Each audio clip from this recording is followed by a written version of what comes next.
Okay. See here. We should be live across the board. All right. We look good. We look good. Get that. All right. So I do have the most recent Nux video. Also, do.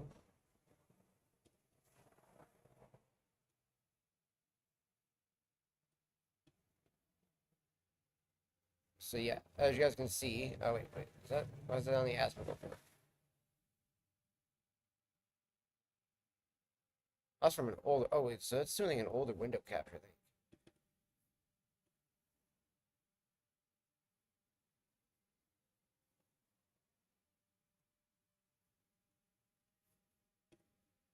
There you go. Okay, that was weird.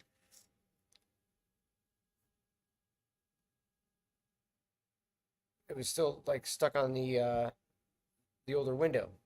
Excuse me. But there we go. So I figured I figured we talk about the crazy drama that's going on with Twitch, with the starting with the Mizkif drama. And the other bit of it I wanted to talk about was and it's not even really that much of a Hasan drama. I just thought it was funny. But apparently he's trying to claim that he grew up poor, with somebody who has a billionaire father, a multimillionaire uncle, and a mother who controls a shit ton of real estate. I don't think he understands what it means to be born with a plastic spoon in your mouth. He was quite literally born with a silver spoon in his mouth. I mean, can't you can't deny that. Especially with that type of a background, it's really hard pressed to be like, oh man, you came from like a hard knock life type of deal. It's like the motherfucker had like the easiest life that any human being could truly ever have, and he's trying to act like it's like uh, the average man's, average man and woman's life, and it's like, no, dude. Sorry, most of us don't have a billionaire father like that, or a multi-billionaire uncle for that matter, right? And that's not to take away from anything that his mother's done, but obviously, the biggest breadwinner in that is going to be the father. That's a huge part of it. So, I do have that I do plan to go over at some point.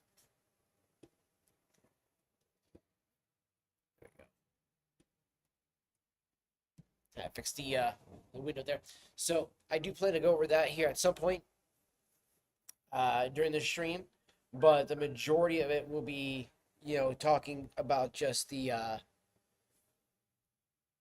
know, the Mizkif drama that's going on and whatnot. So I just find that to be very.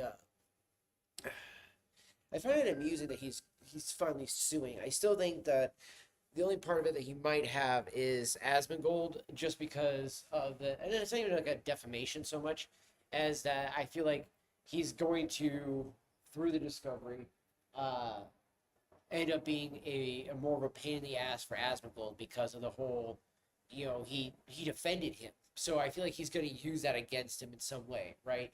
Like how is it that you can defend me in one way, but then you're going to throw me under the bus in another way, right? Because as he claims, like, oh, I haven't done anything with him, I haven't platformed him, and da da da da, but I have platformed him in the past, and blah blah blah blah. It's like, okay, but when you were platforming him specifically, my man, you legitimately covered for the fact that people were getting mad at Miz for knowing about a situation and everything like that, and then your third party source somehow says, no, there's no way Miz would have known about the situation. And coming from the type of person that we now know that Miz to be, I'm very, very much inclined to believe that he definitely knew, and there is probably, I think, the biggest thing I think that maybe they weren't thinking about really dabbling in is like, did he, spoilificate any of the evidence, right? Which for meanings that gets rid of did he tamper with the evidence? That did he have evidence that he would have known, and then to get rid of it, and that way when the investigators go look, they're like, well, we don't find anything. It's like, well, of course. you don't go that extra step to then go see, does he have, like obviously like you don't have the ability to get a court order, mandate to have him, turn over all of his hard drives, phones, and stuff like that, and then they can do it like they do with the police, where they can actually go and look to see if you've deleted stuff, and then they can retrieve a lot of that, if not all of it, and be like, okay, this is what they deleted. See, we see that they tampered with it by showing that this was a deleted thing. We had it recovered this, and then that's when we got that evidence back.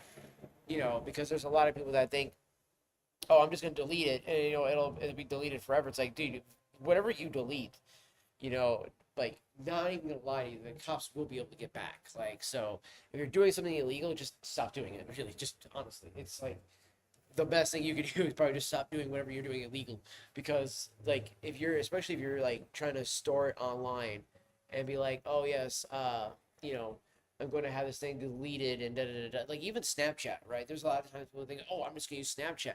Snapchat has been found ways to use its servers to turn over stuff to the FBI and local law enforcement by recovering deleted stuff or things that people thought was completely scrubbed from their accounts. It's like no. It's in a cloud server that gets stored for, I think it's like an X amount of time. But so that way, obviously the law enforcement can jump on that, look into the cloud, and see what's there, store it, boom, and then take it and use that for a trial against somebody who they're maybe pursuing against, and they know that they potentially have maybe had communications, but they know that they've done it in a way that has made it really hard for them to track it. So they'll find ways to do it. It's just gonna take them a little bit. But it's fucking law enforcement, man. Like, don't bat an eye at that shit.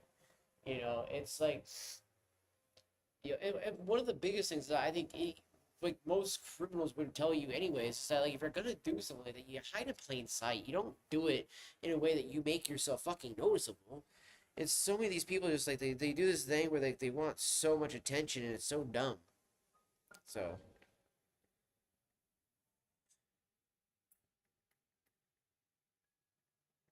sending out a message or two really quick.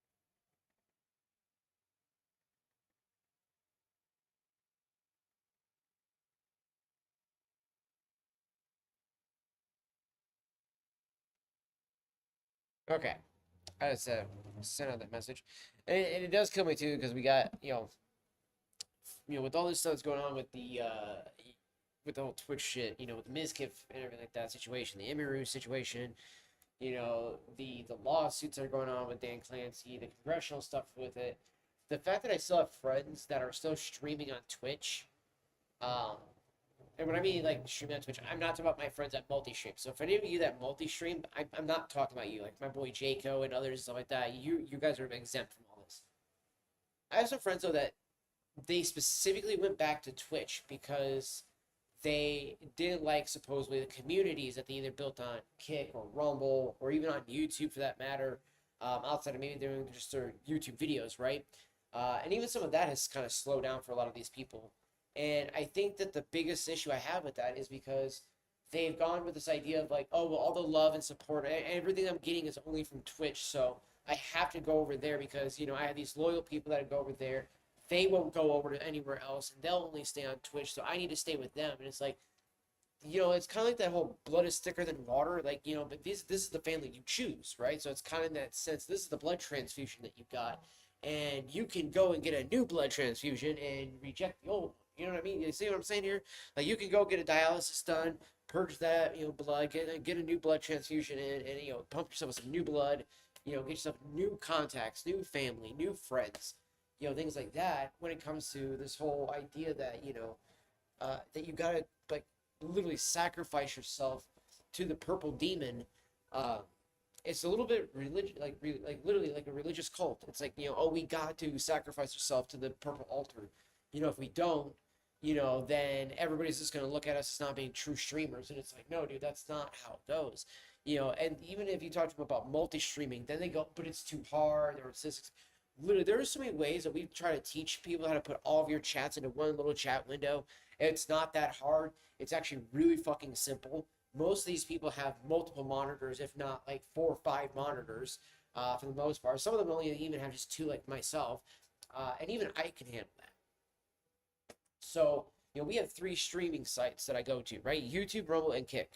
Now I could add more. I know, like once Flashy's fully launched and everything like that, but I need to check on all that stuff still, and where that's all at, because I would love to get that going. I thought about even trying to throw back on Beam and a few other ones just to grow with those communities that I had over there, and I was originally kind of building over in those areas. My problem is that just that most of the time when you go live in those areas, there's just nobody really chatting from them. So I just felt it was kind of useless, right? It's just like, maybe I'll go to those platforms once there's actually a viableness to go to those platforms.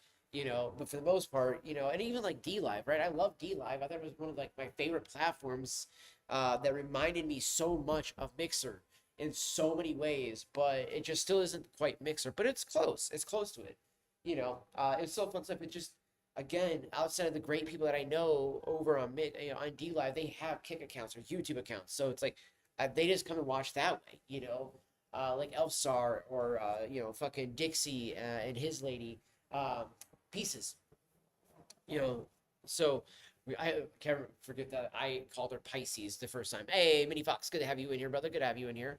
Exactly. Example right there. Mini Fox had an account over on, Live Space, fucking, over on YouTube, X. He's got Blue Sky. He's got it all, right? He's got an account on everything that you can pretty much imagine for the most part.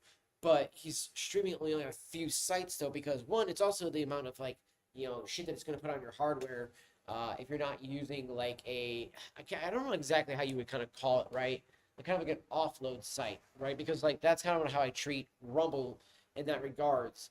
Because obviously I love streaming on Rumble. I love the community over here on Rumble. But what I do also love with it is that I can use Rumble Studio to actually go live to YouTube, Kick, and other places like that. Yo, Legend, how's it going, fam? Good to see you, man. It's good to see you.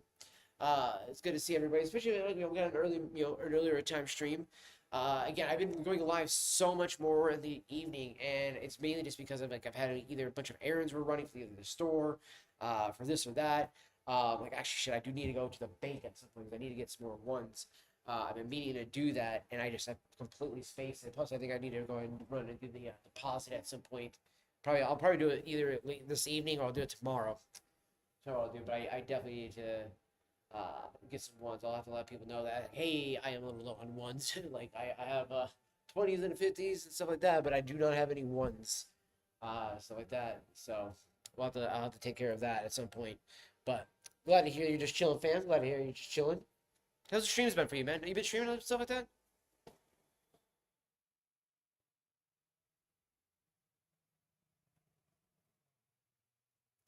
I mean, it's not so much like I've been off the radar so much as like I've only actually been on Rumble and YouTube.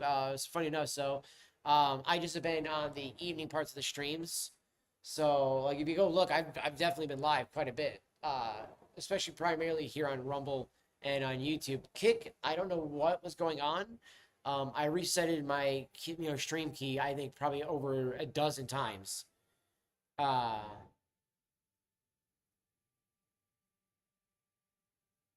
I mean, because I don't go into the gaming community, I don't talk to people from the gaming community. They don't come into my streams and stuff like that. I haven't really met many of the gaming community people. Those that I have, uh, there's only one that I actually go and check out, which is Acorn. And he's cool. He comes in and stuff like that when I'm doing my video games, but he doesn't come and watch like news or politics or like I guess like slot tubers content. Because again, I'm not just doing gaming content, Legend. That's the thing. So like that I think again, think about what you're watching right now. This isn't gaming content, brother. Like this is literally more designed about a podcast style content. This isn't me doing like a hey guys, let's go and talk about video games. Like after a while, like doing gaming content, man, can just get boring. It's just the one thing. You know what I mean? So, uh, a lot of people that like I noticed I mean again I've noticed that shift quite a lot when I first like joined back in on Rumble was because I saw that there was gaming kind of coming to it, but it was only for like a very, very small window of that. Um, most of it was like, I did that because like at first I didn't really want to dabble into politics. You know what I mean? Like that wasn't my thing. I didn't want to dabble into news. I didn't want to dabble in drama. I wanted to go and just stick with gaming, right? But then as I was getting older, and as I'm sitting there ingesting, when I'm not, playing video games and stuff like that, and I'm here at work and stuff like that, and I'm not doing these streams, or we're doing vape shop streams where we're just talking explicitly just about vapes and everything like that, I then will just be like watching the news or I'm watching drama tube and stuff like that, and I'm watching all this stuff like that, and then it's like my big thing is that it's not that you can't keep doing gaming, you know what I mean? Like you can still do gaming. Like I plan to still do some video games, stuff like that. Most of the time is I get too tired because the hours I work, and then by the time I get home, that when I do the little bit of the like just chatting that I want to do before I do the gaming, so I want to build up the chat, and get the community going. Then be like, all right, guys, we're gonna go play some Cyberpunk or something like that. At that point, I'm like, oh fuck, man, I'm just tired at this point. Like, let's go ahead and just wrap it up, and then I feel bad because I haven't hosted out to people as much as I want to. Like today, I'm gonna try to make sure I raid out this afternoon or evening, whatever you want to call it. So that way, whenever I'm done streaming, that I do raid out to somebody on all three, or well, I should say on all both of them. I can't raid out on YouTube really, but I'll try to link somebody that might be live that's in the community and stuff. And it's a little bit harder to do with YouTube. It's much easier to do with obviously Rumble and Kick and everything like that. So things I do that. But I mean, yeah, again, too, like, Ledger, like, you can keep doing gaming, you know what I mean, brother? Like, it's not like you got to stop gaming, you can still, like, sprinkle it in there with something else. But if it's not able to be viable for, like, maybe even not even just content-wise, but, like, just kind of like I was saying, like, you get tired, you're doing other content. It happens, so, you know what I mean? Like, we get older, you know what I mean? Fuck.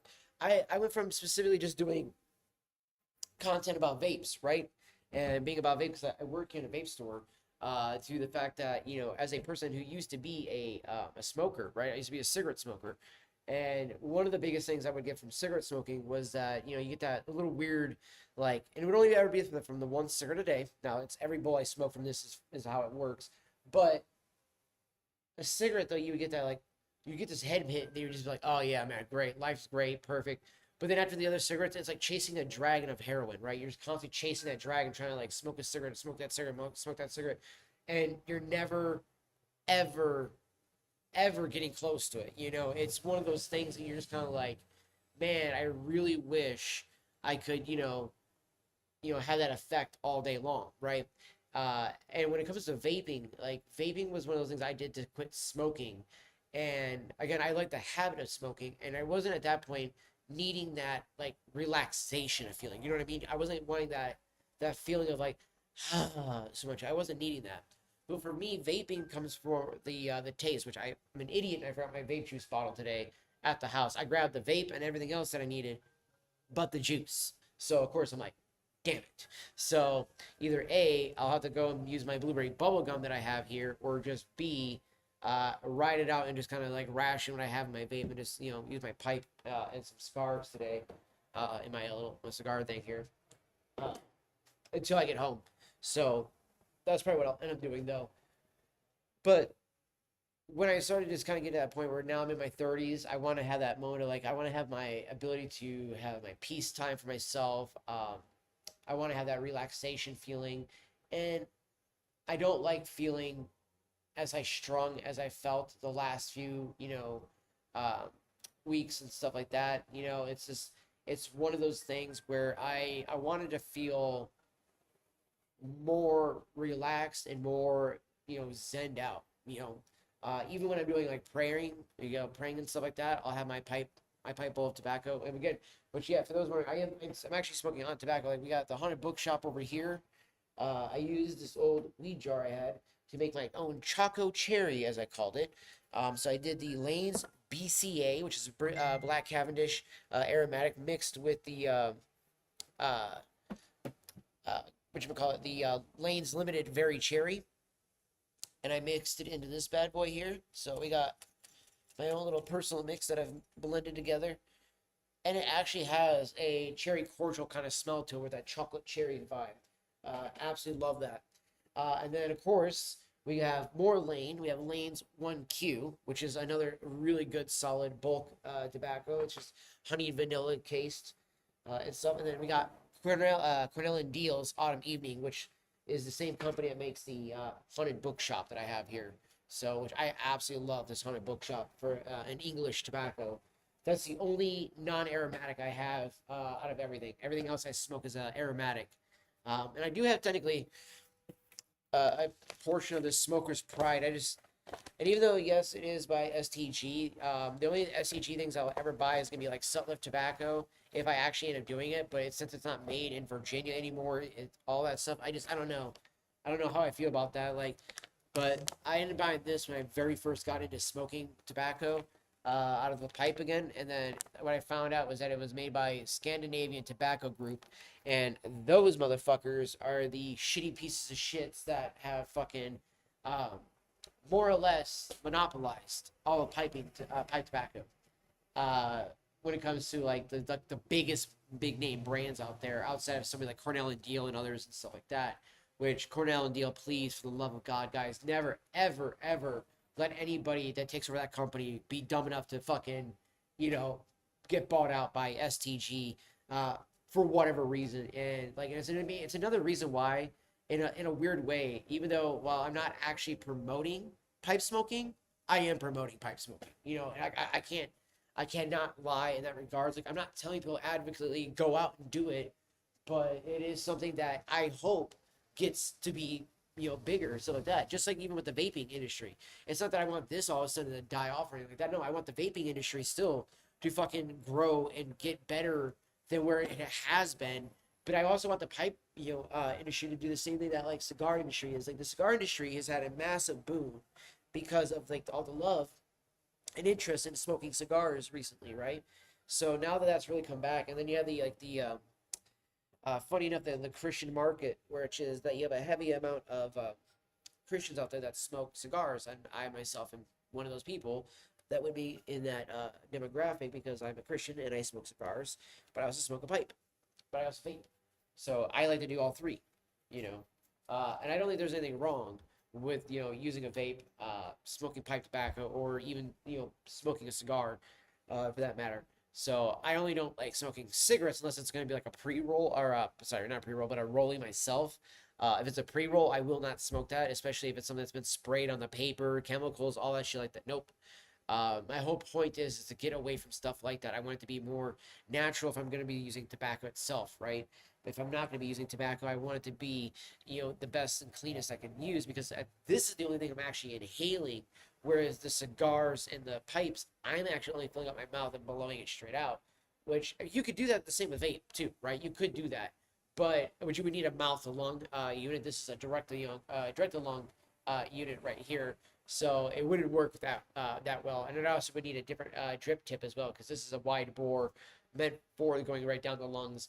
Whereas a more mouth to lung one, it's going to be kind of like, in a sense, kind of like a stem, because it tends to be a little longer, and so that way your mouth kind of goes around it a little bit more, and so that way you can fill your mouth up with the smoke or vapor in this case, and then blow it out if you want, or inhale it and then blow it out. So there is that ability to do that with vapor as well.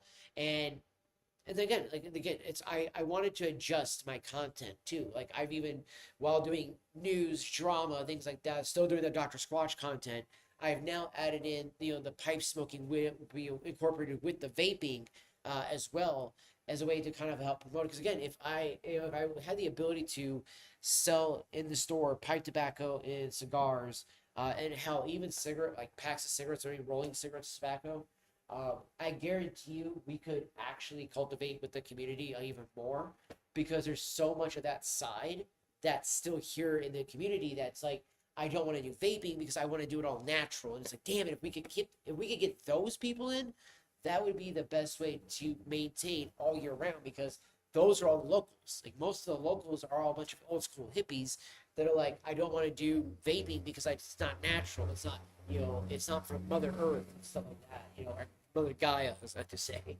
God, these guys are so cringe.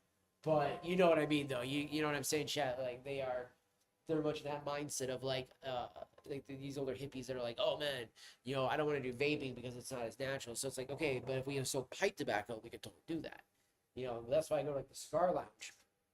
In the cigar lounge, they got a bunch of Peterson pipes corncob pipes, smaller little briar pipes that are cheap, economic ones.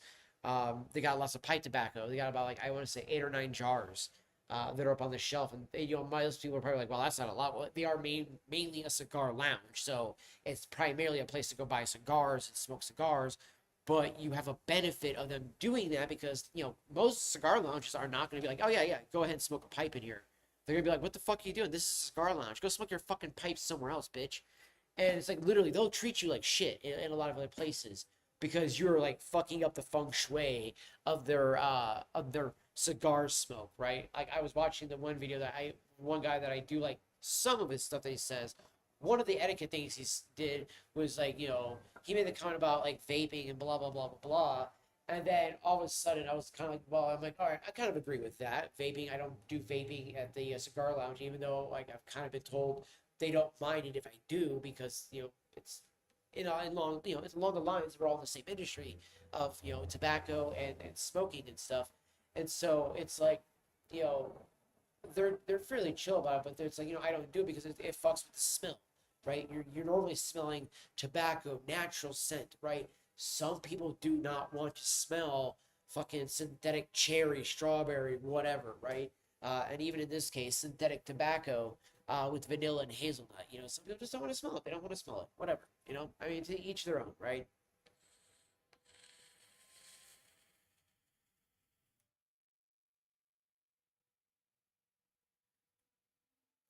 I think it tastes fantastic. I think it smells. And I've had a lot of people that smell it too. Even at the cigar lounge, people just be like, that one smells amazing because it smells like a pastry, and desserty, and it's very much akin to a pipe tobacco smell. So a lot of people have been like, I like that one. So you can get away with it sometimes, but it's like you don't want to abuse that, right? So the fact that they let me use my actual pipe when I'm there, I'm more than happy to use it. You got a Peterson pipe. I love using this bad boy. I have some Cornell and Deal Autumn Evening loaded in it right now. So if anybody that doesn't know, this is a systems pipe by Peterson. So this is their 302 extra large apple. And the reason why I bring that up is the difference between a regular briar pipe. See the difference here? So with this guy here, when this is hot, I cannot remove this stem. If this is hot, I need to leave it alone, let it cool off, and then I can mess with the stem, clean the bowl out, all that stuff. Cannot mess with that stem when it is, hot and everything like that. So that is a big thing with those, right?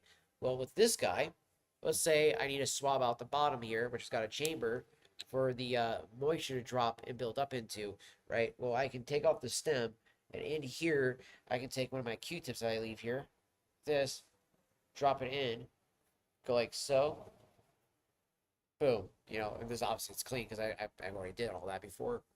Put my pipe to the side, let it dry, and it's like that. And when I let it dry and air out and everything like that, I leave that to the side like that because I already had a bowl loaded in and ready to go.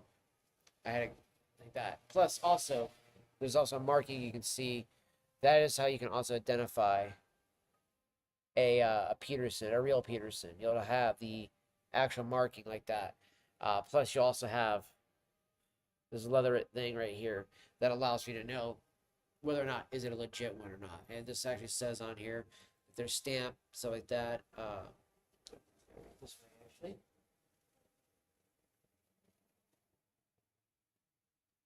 The way this lighting is in here, man. It's like that yellow light just does not do it. So yeah, this is Peterson of Dublin System Standard 302. Made in Ireland 2025. So and then underneath that it says handmade. So yeah, these are all handmade pipes that are made in Ireland. Hello, Ma. Welcome into the stream there, lady. Appreciate you being in here, Madre. So wasn't some of my autumn evening. No. Wait, where did it go? I felt the piece fall out of my. Ah, there it is. Come here.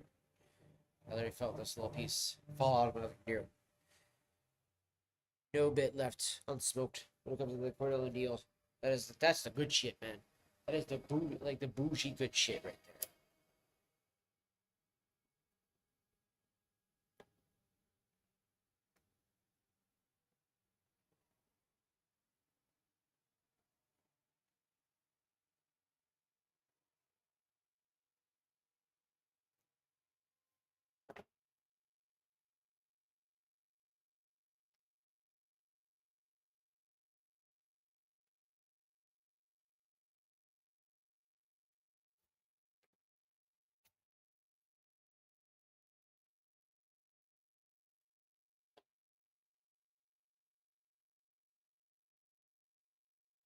I always appreciate it there.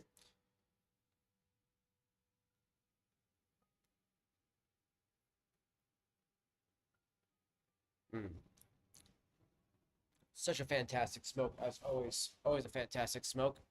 Love the autumn evening Cornell and deal. Like anybody ever wants to send any gifts, like if I can get a, PO box or anything like that going, so that people can send me stuff like that. Definitely, like any pipe tobacco, pipes or anything like that you want to send, I will always gladly take it. Especially if you want to send me anything by Cornell and Deal, that's maple, vanilla, like chocolate or anything like that, or cherry. Would love that cherry or anything like that, chocolate, vanilla, maple of anybody's stuff. Anything from Lane, if you want to send me anything like that, always would gladly take it from them as well. Even the English blends, like I said, I'll take some English blends. Now, the only one I won't take is that there's like a Rustica and something like that.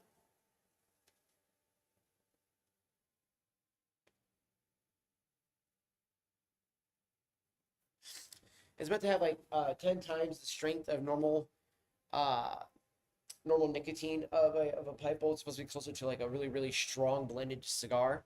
Appreciate the also by the way the emos there, Fox.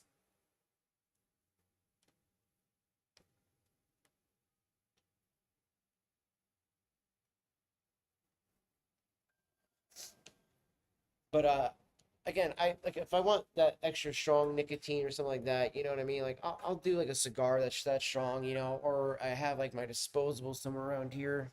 I was chilling. Did I leave it? Oh my gosh. Okay, hold on. I have to grab it.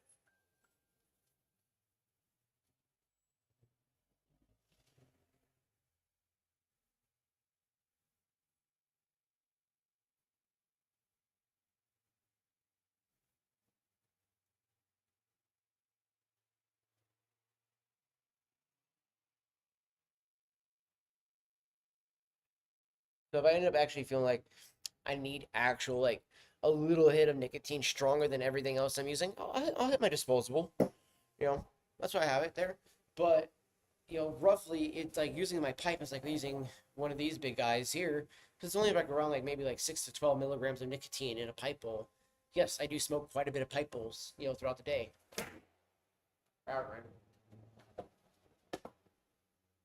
Oh, now that's why.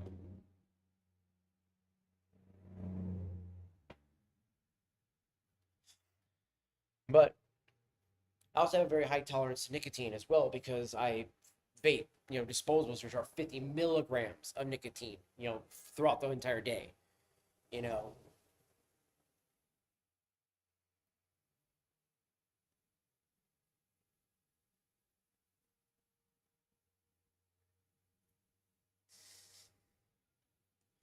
a little retro hail there. Mm. Get more of that maple and that vanilla there with a little bit of that whiskey at the end there, a little bit more when you do the retro hail. Ooh, tasty, very tasty.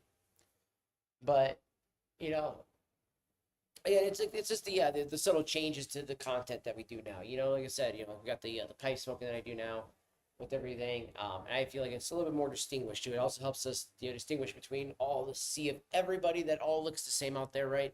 It's like how do you distinguish Devi from everybody else? Well, he's smoking a pipe or a cigar, you know.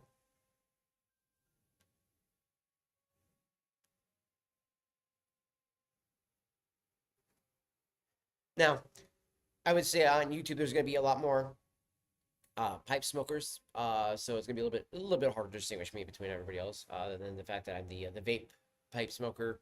There's only one other dude that does that really that I notice of. Other than that, you could be like the gaming pipe smoker, right? So there would be that. There would be that. Otherwise, I mean, let's go look at like Rumble or YouTube wise or Kick wise. It's very very very few, if not anybody, really is going to be using a pipe.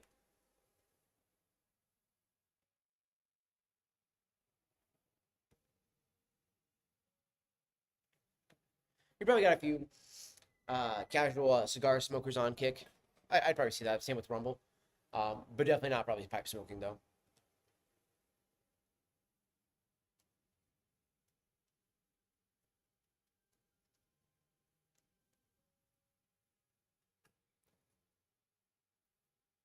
Mm, love that.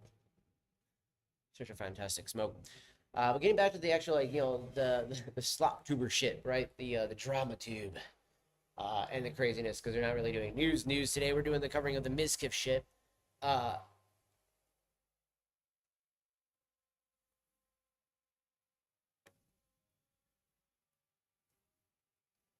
just want to make sure my pipe was gonna be going there still. What do you guys think about what's going on with all this? Right? Do you guys? I mean, let's be honest. Anybody who's siding with Miz is an idiot, right? I think that, and it's not just the whole believe all women type bullshit, right? I just think that there's so much evidence to the contrary, or not to the contrary, but there's so much evidence to prove her point. That Emiru is not just trying to be like man bad, women good thing. She's quite literally being like, no, Miz out of everybody in the entire group was the shittiest person. I mean, look at the fact that she still texts and talks to Asmongold. So obviously Zach is still a good character, a good person that can be still trusted in her eyes, versus Miz being something that she's like, no, throw his ass in the fucking wolves because he's a shitty person. So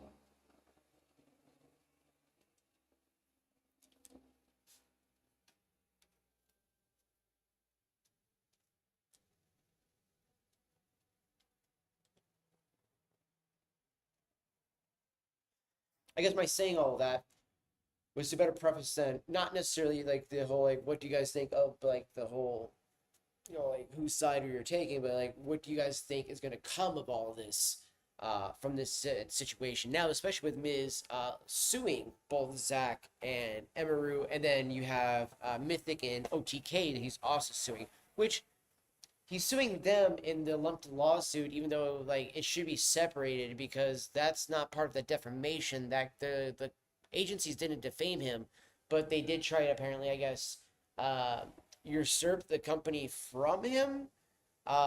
Which again, Emiru doesn't have anything to do with that. That's purely, I guess, it would be a Zach thing, and then also, I shouldn't say purely, but a Zach and the company's thing, right?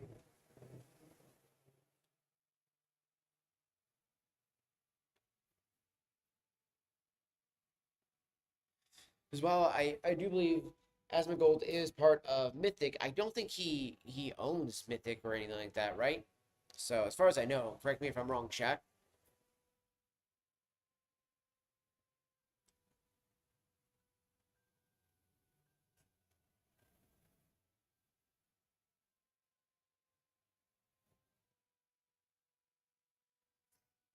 Because honestly, the fact that he's claiming that the companies were trying to push him out, um, mainly OGK. Now Mythic, I guess maybe he does own Mythic, like with Zach, but I didn't think he owned or that Zach owned Mythic. I'm not exactly sure what he's going with the Mythic thing. I think that's just maybe that is a defamation, and maybe that is his way of trying to go after Nux in a weird way, because nobody can really go after Nux.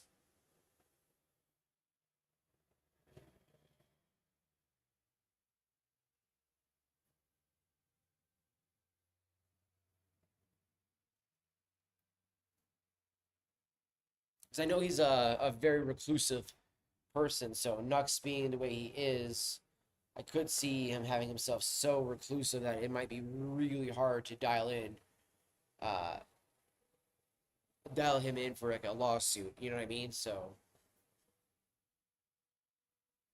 because if I'm not mistaken, I thought Hasan was trying to just sue Nux there for a little while there, and then like either drop the lawsuit. Because I know Nux was gonna sue Hasan.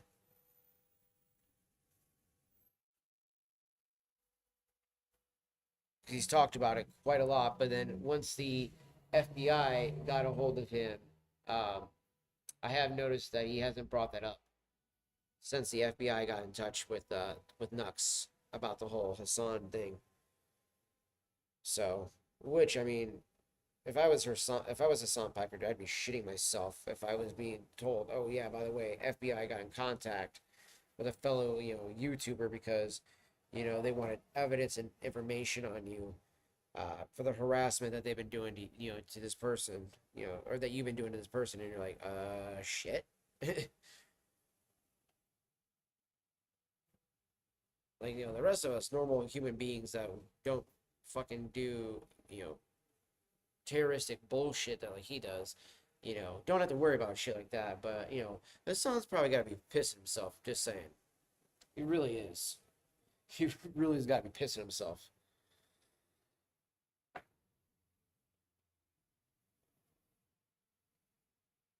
Any moisture built up yet? No.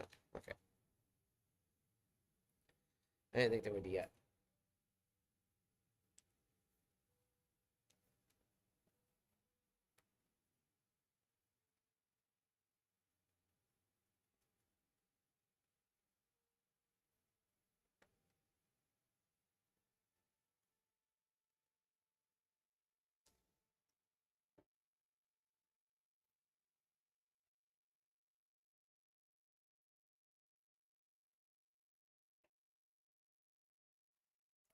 And I am also really curious too, guys, like what you guys think of this whole situation. Like, what do you guys think is going to come of this? So let me know, chat. Tell me what you guys think.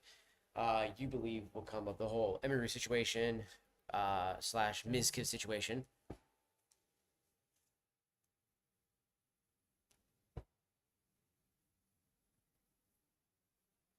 And do you think there's going to be any repercussions for Twitch? That's another one. Do you think there's going to be any repercussions that are really going to happen with Twitch? That's going to be, come of all the craziness too, right?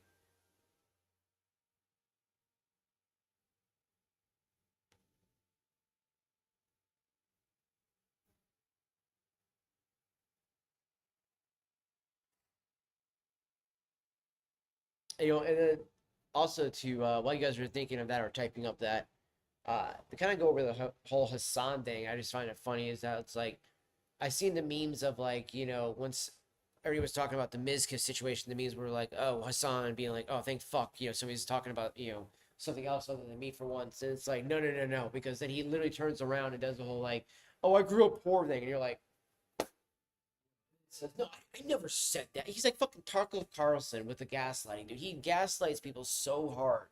The whole like, oh yeah, yeah, I'll say one thing and then be like, I never said that. You have no evidence of that. What are you talking about? You're like, bro, we literally just have you on video right here saying it.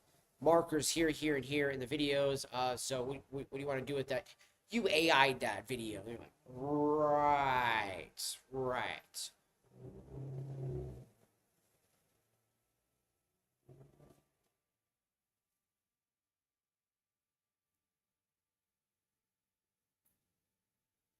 Because it's not the original that comes right from his fucking hard drive. He'll be like, well, the website edited, or they did this or they did that. So I appreciate the emotes there, Fox. But we got, Fox. What do you think? Like, what do you think that might happen with this whole situation? What do you think might come of the whole Emiru and Miskiff thing? Do you think Twitch will have any blowback from this? Do you think that Miz will have his career completely destroyed in the in the lawsuit? What do you think?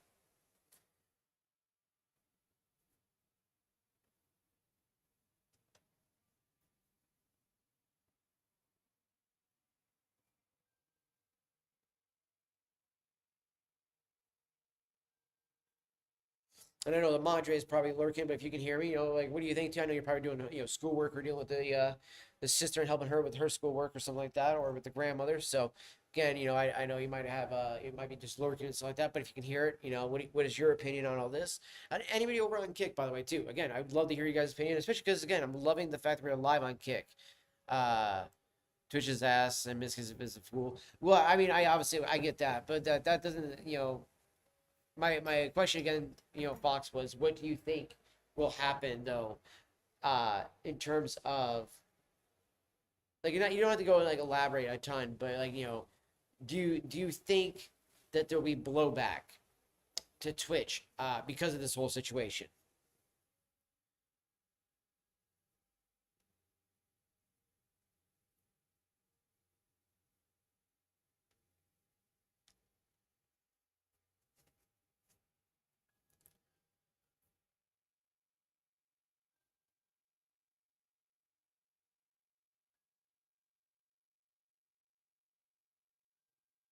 So I will say it is kind of crazy that Twitch is facing so much legal things like that right now. So you think so?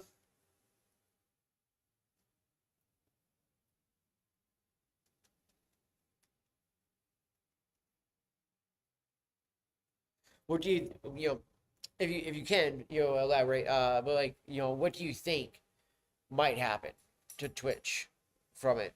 I mean, I don't think Twitch is just gonna get shut down, but do you think it's gonna be a lawsuit with them, or do you think they'll pay out a settlement fee, or like what kind of thing do you think they might try to go with here to try to save their ass? Because we all know that that's what Twitch is going to go with. They're going to go with the option that's going to make them look best, save them the most ass. Also try to save their the little reputation they have left at this point.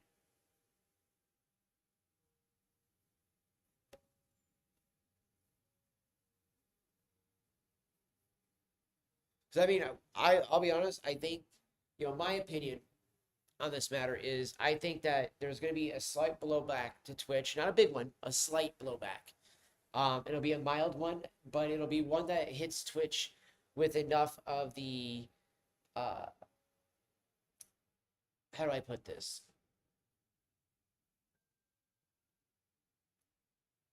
Enough of the female side that will be upset that it's going to start opening up more and more and more said situations like the Mizkif. Not directly related to him, but going to be other streamers that I think females have had issues with that now see the Emiru situation and now will kind of use that to be like, look, I now feel like I can start to talk about my situation.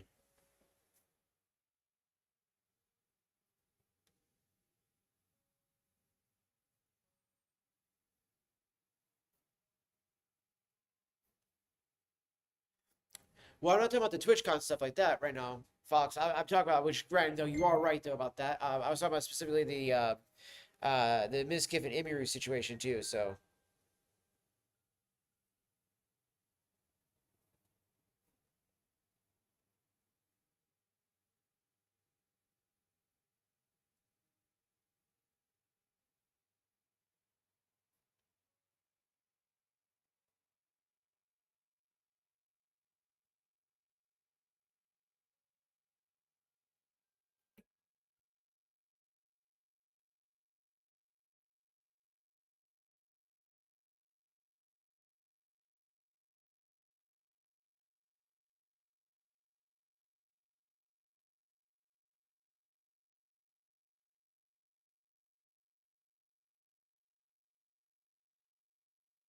I'm not sure back in a moment.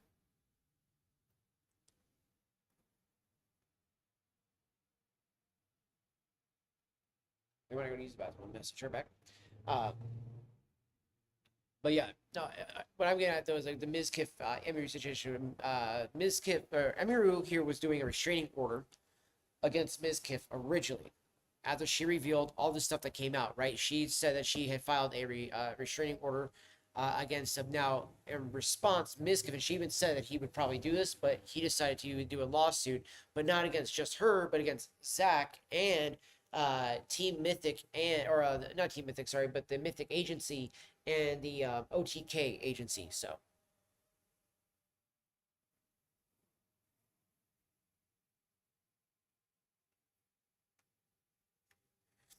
well, it's funny that you say that too, because Miz has gone on record saying that Dan Clancy was the best thing that happened to Twitch, and I could see him coming to aid Miz Kiff in this kind of situation. Maybe he throws him some extra money. No, no, no, you're all good, bud. You're all good. I get it. That's why I was kind of trying to help rein it back in for you. You know what I mean? So you're all good, my man. That's why I was just trying to help you out, rein it back in. But yeah, no, and I could see it definitely being something like I could see Miz Kiff being like, "Hey, Dan, I need some help. Can you aid me in this lawsuit in any way? Is there anything that you can help me provide that might make it look bad on them, or make it look like this, or potentially even doctor some stuff like that? Now, even if he does have it doctored and he thinks he's gonna get away with it, doesn't mean he wouldn't. You know what I mean? So I could see them doing something like that too.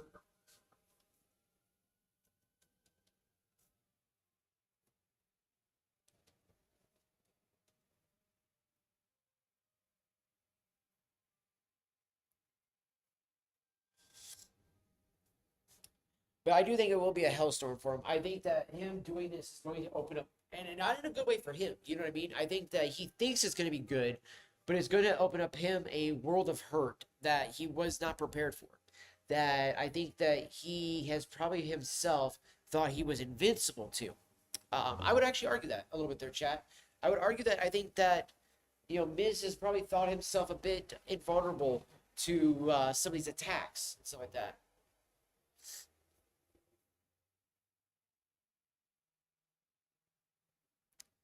Yeah, no, I do agree that he does cover their asses quite a bit, specifically more so Hasan, but I do think that he does help cover up even Mizkif's ass quite a bit.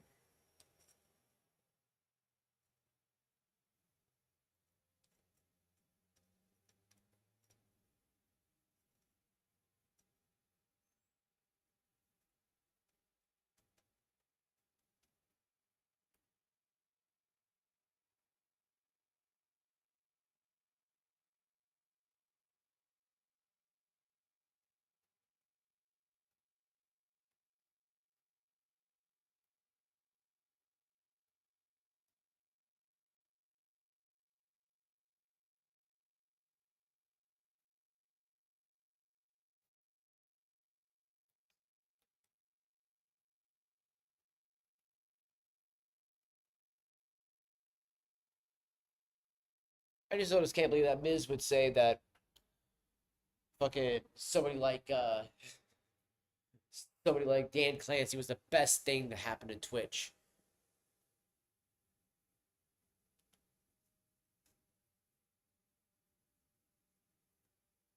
And somebody even trying to say like, oh no, he meant it in a joking. Like, no, he didn't. No, he fucking didn't. We wish he did, but no, he didn't. Appreciate the emotes there, brother. Appreciate those. But yeah, no, dude, I'm very surprised that we're seeing yet a a bigger situation. I feel like, I mean, granted, the SA situation that happened at TwitchCon, that was huge. That was fucking huge. But somehow I feel this is bigger. You know what I mean? Like, I don't know why, but I feel like in a weird way, this is bigger because I feel like this gets at the core issue of what she's been dealing with.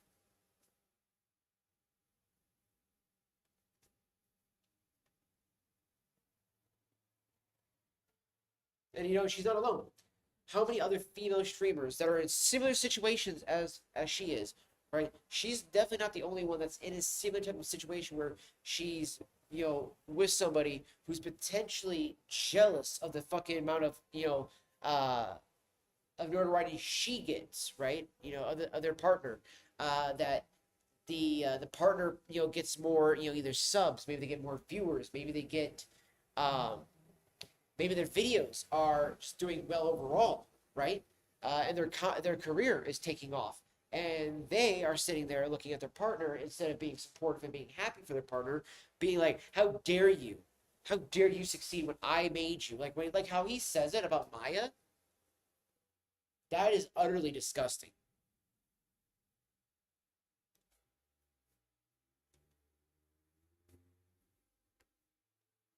And I see defenses for that being like, "Well, it's true, he did, man." It doesn't matter. It doesn't matter. You don't say that on stream in front of everybody.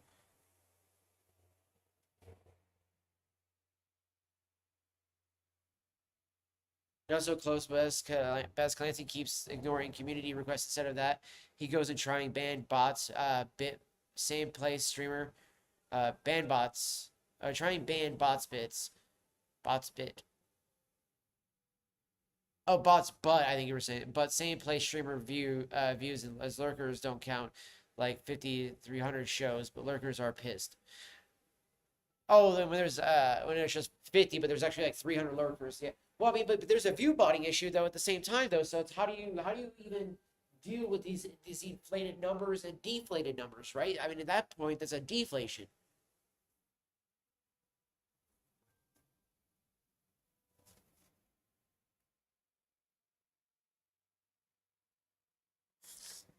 Like, what do you do in that type of situation, right? Like, how do you combat a situation where you have something like that happen, but then you also have that view botting issue where you have like somebody, especially like fucking Mizkif, who was view botting atrociously. So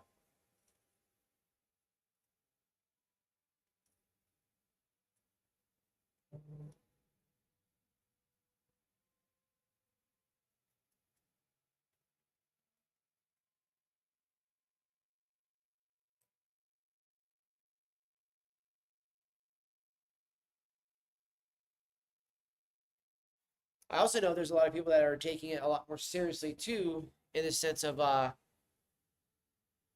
with the whole like being upset about this, that legitimately that they don't even see it as being like picking streaming seriously anymore. That they're like, why would I even bother now? Because it's all fake.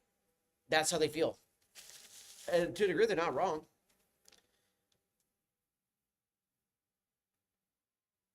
No, what I meant, not what I meant. It shows only 50 views, but out of 300 due to lurkers. Part they installed the system that they don't count lurkers as views. Oh yeah. No, yeah, I see what you're saying.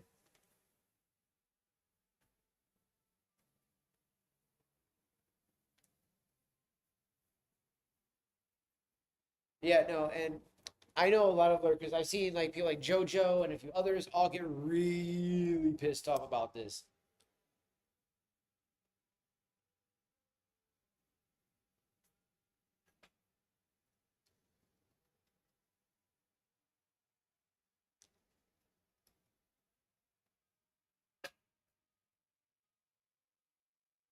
To be fair though, she makes it sound like though that she's view botting though, and that she's upset because it makes it look like she's view botting, and it's like, well, then you probably are. If it looks like you are, then you probably are. You know what I mean?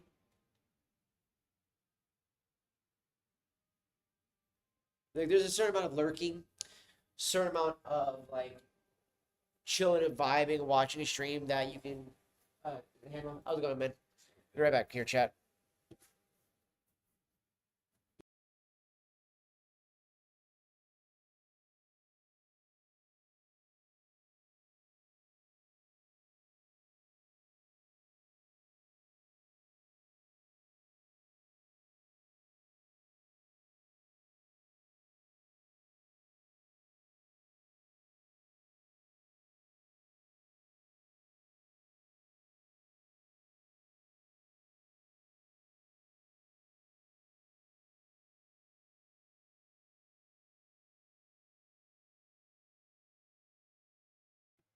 All right, guys, I'm back. Wasn't as long as I thought that would take. Thought it was actually gonna. First, I thought he was actually looking for some juice. I was kind of actually hopeful there for a second. I'd be like, oh shit, yeah, nice. Somebody was trying to buy some actual juice. We haven't had that in a hot minute. But no, it was somebody looking for disposables with American made juice, and sadly we are out. So,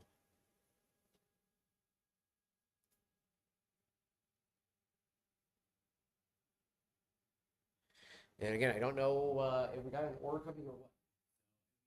It would be really nice.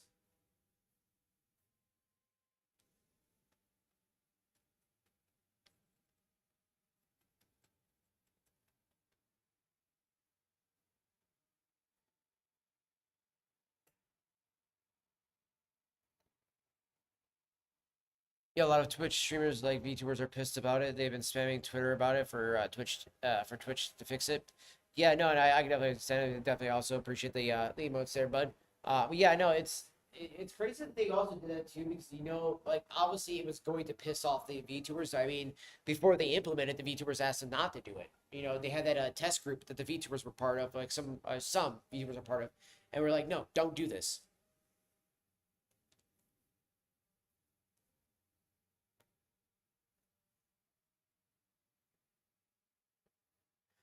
I mean, they have every right to as well. I mean, let's be real. You had every right to be upset about that when they're effectively messing with your livelihood. It's like it's not something to kind of take lightly in that regard.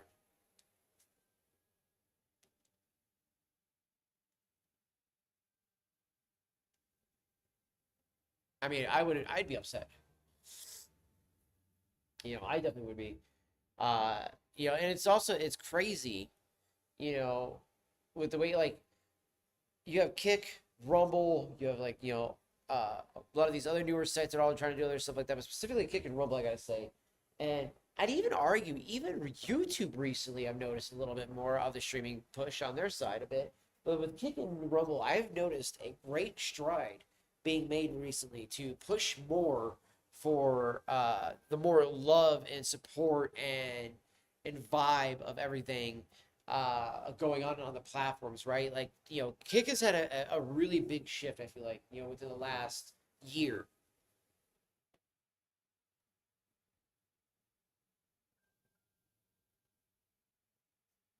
Like, I would actually like argue that I feel like in some ways it does feel like, Eddie is maybe a bit more hands-on this year.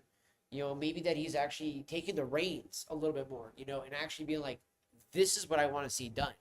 And it needs to be done by this point. But I want to see, the energy increase. I want to see people happier, and I've felt a much bigger difference amongst the community over on Kick when I have been able to go live, I should say. Now that we're able to go live again on Kick, again, I think that I just need to refresh my stream key every so often because of the way I do my streams through Rumble Studio.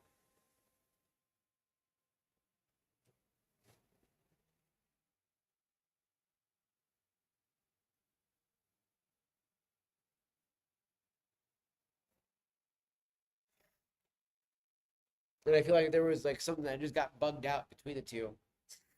But luckily, whatever update they just did recently to everything on Chrome and Safari and everything like that, feels like it's fixed a lot of stuff. So I think that might have done it too, and the OBS update too.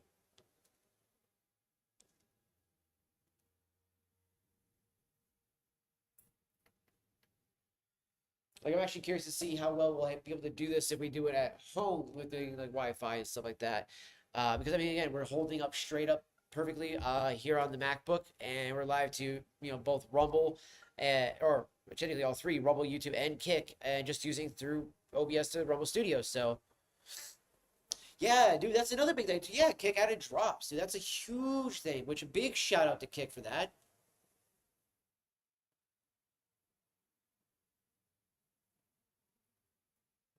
All the Kick engineers and coders and stuff like that. Big shout out to them, the unsung heroes. Oh, yo, our homie Jaco just went live too.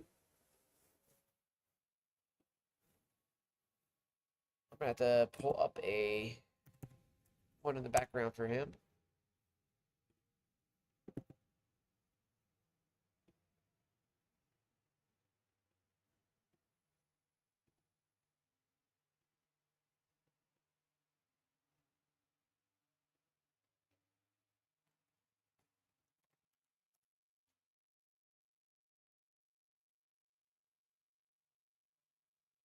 All right, there you go. Had to go show the homie some love there. But yeah, no, dude, I'm so happy that Kick added drops. Rumble, I think, is wanting to add some stuff here soon too to the chat features.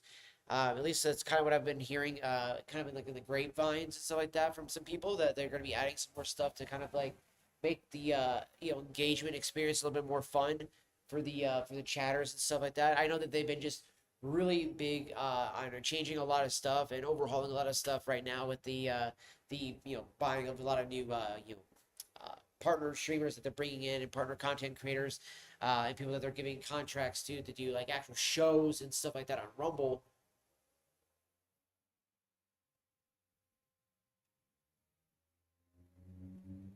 Like the Dave Rubin show, which I love that. And it's kind of funny too because like I like watching a guy who's a pipe smoker. His name is Dr. Alan Harrelson, and he had a video with Matt Frad.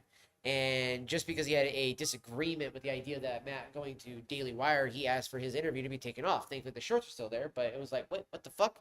Why would you take your thing just because you don't like the Daily Wire? Um, he doesn't obviously like Dave Rubin because he's a gay Christian raising kids with his husband and stuff like that. And look, at the end of the day, I'm that type of person who's just like I'm not gonna fucking sit there and judge you and do whatever that shit. Um, you know what I mean? Like I'm not that person. So I just think that you can still listen to people and and things like that, even if you don't maybe agree with what things they might be doing in their life or whatever the case is. And you can still enjoy it, right? And he's a hardcore Catholic like that. I guess I'm just a bit more open minded when it comes to that, and I'm willing to still listen to people and everything like that of that of whatever walks of life, as long as they have good takes and good opinions. And I think Dave Rubin's a smart guy. I think he's actually a relatively very smart dude, and I really do like his takes. So I like watching his show. Um, but yeah, it was funny because like you have a bunch of these guys that are from the Daily Wire actually are over on Rumble as well, and it's like it's one of his reasons I guess he doesn't like doing Rumble is all that. And that he also doesn't he doesn't support Donald Trump even though he's a conservative, which is weird. I find that to be really weird. So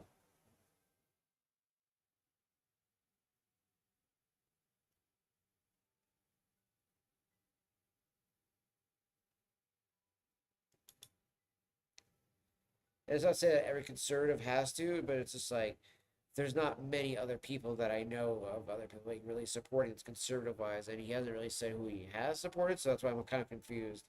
Because he says he's conservatives, but I've not heard him mention like okay, like are you a Rand Paul kind of guy, or are you a trying to think who else? I mean, he does seem to kind of like JD Vance just because JD's Catholic. Uh, but then again, though, I like JD because I find JD to be a polar opposite of Donald Trump. So, but in good ways, in a lot of good ways. So I'm excited to see JD Vance become our 28th president, or 20th, 48th president. Wow, 20th. Holy shit, I can't believe that. 48th, 48th president. Wow, wow, Chad.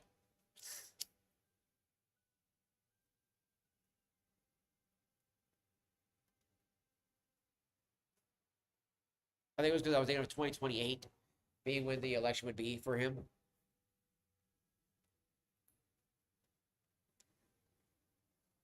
It'd be November of 2028. So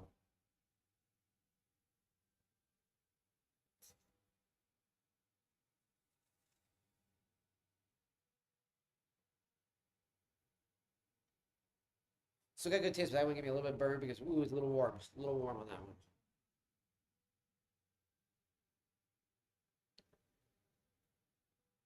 It's such a good smoke though, such a good smoke. Love this autumn evening, autumn evening by Cornell Deal. But yeah, no, honestly, guys, the Mizkiff situation and everything like that, I do find to be a very unique situation. I think there's gonna be a lot of blowback for him for doing all this stuff too, in the way that he did it too. Give me one second. I'm gonna send this message really fast.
All right.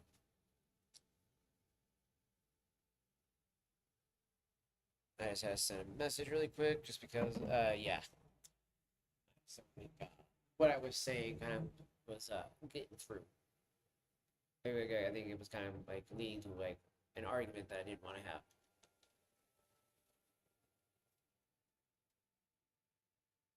Let me rephrase that. That I would have ended up getting into an argument that I didn't want to have if it had kept going in a certain way. I was just like, okay, you know what? I'm just gonna. Cause I had literally apologized for how something went last night, and I thought that would be fine, and instead, apparently, it's because how I worded something was not how I meant it, and I do understand, but I would rather have like done it in person. So that's what I was trying to hopefully do. So I was like, all right, I guess that's like, and I shouldn't say an argument so much, but I just always feel like an argument can happen so easily when it's over the text message, just because things get lost in context so damn easily, and I hate that. I really do, because when you're over text message, then 90% of like what you might be trying to convey through words might be lost. You know, especially depending on how somebody's you know, either attitude or emotions or feelings are at that moment.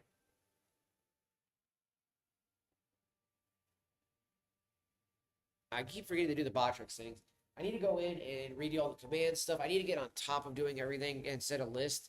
My plan too is after this week. So this week it's just gonna be kind of like a lounging kind of videos. We're just gonna be doing a lot of pipe smoking, cigar smoking, talking about stuff, chit chatting, and things like that nature. Their chat.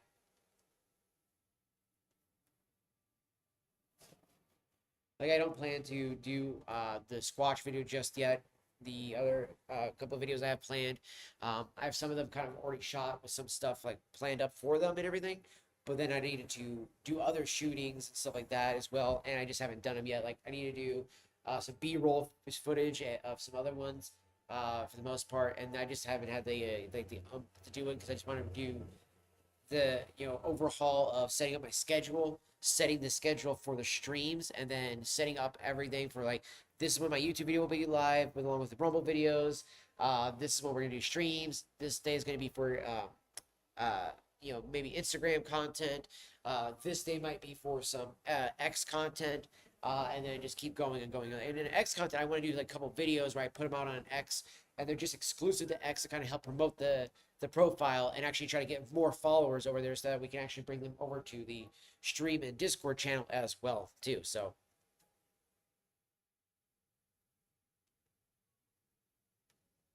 yo, proud of you for that, brother. Proud of you, man.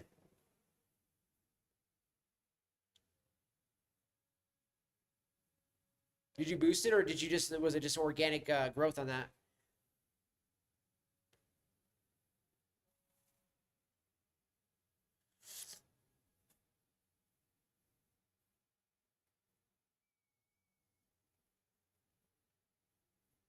Oh, there's my tool.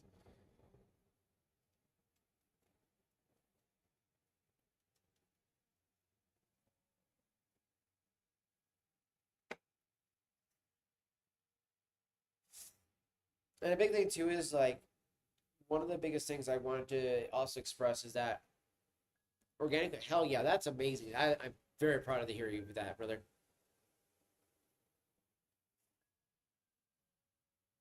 Like a big part of me is semi doing this as a hobby, but I will still be pursuing this as a career.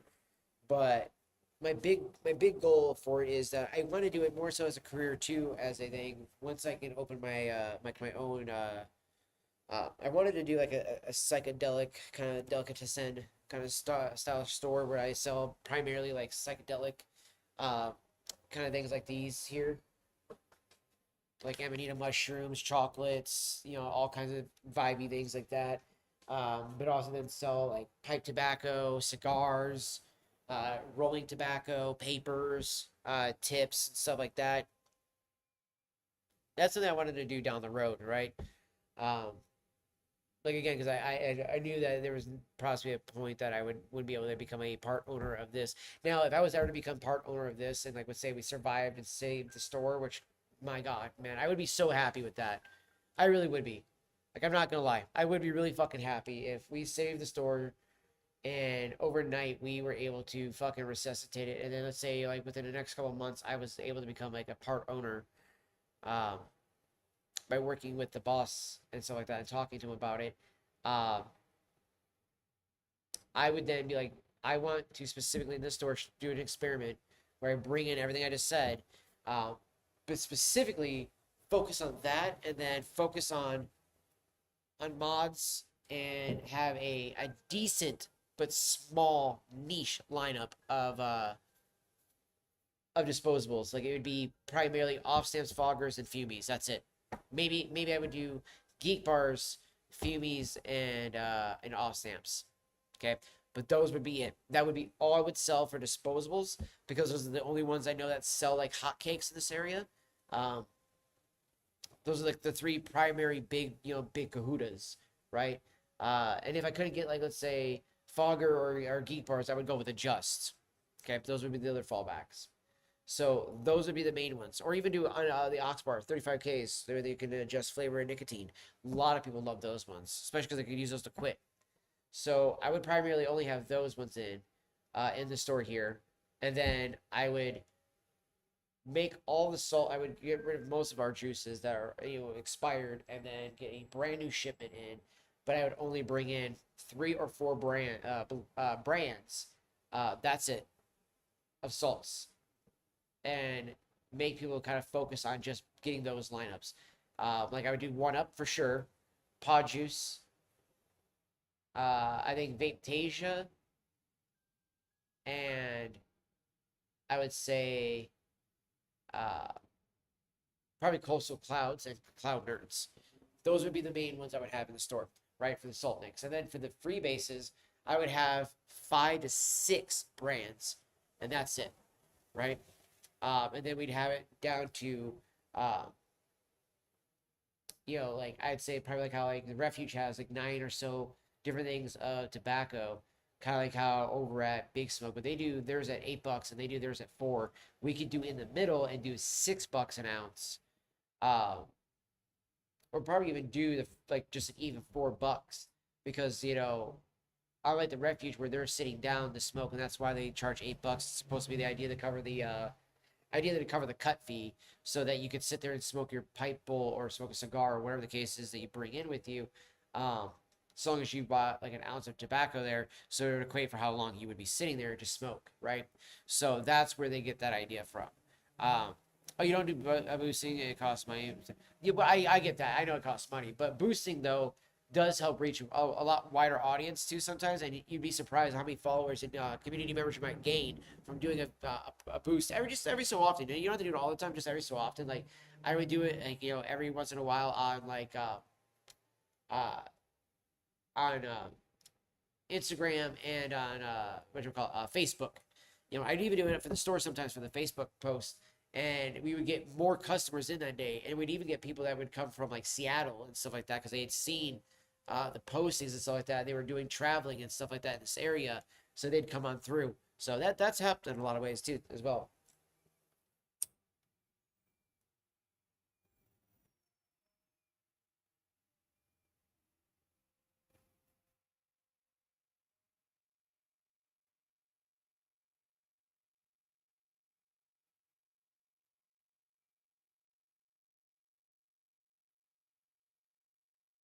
I do believe that is cash actually.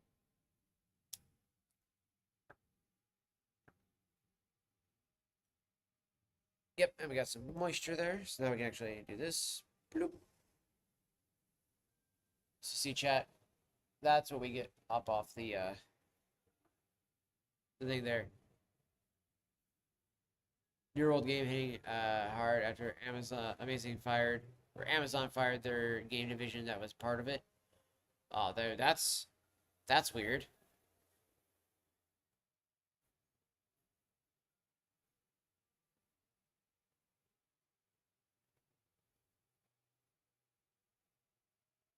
Like I guess like the new team they do like have is better or something like that then, or what?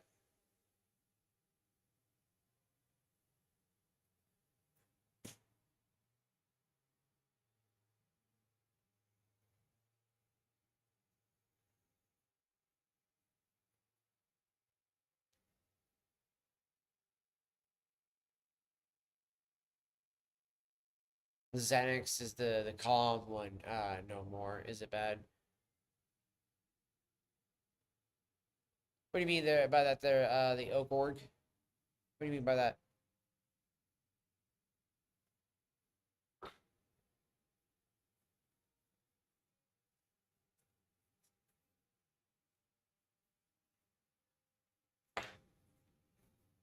Pop up ash from this pipe bowl here now. I dumped all the swallowed out the moisture there. That was actually a perfectly smooth pipe bowl though. That was all the way down to the very bottom. Love that.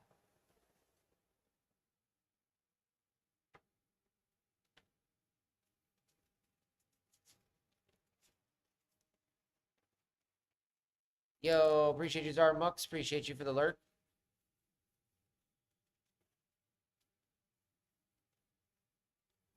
It is calm though. Are you saying that Xanax is calm? Like what? I don't understand why you're talking about Xanax. I'm confused there. Oh,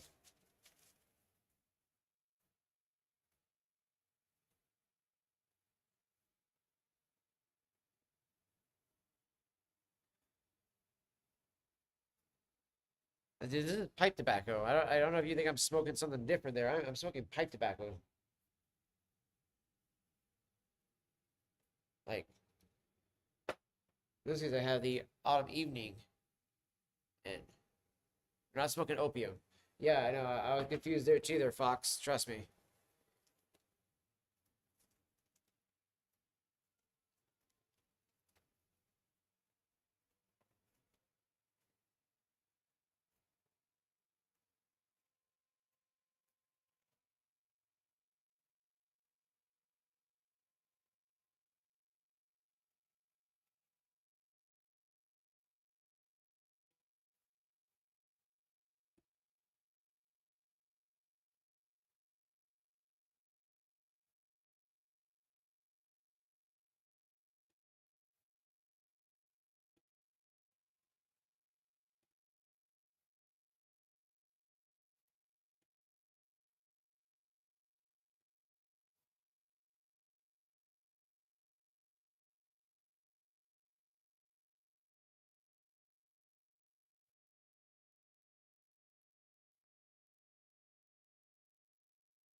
Oh, check out the channel. Anyways, are the trees green? Some are yellow, orange, and red right now.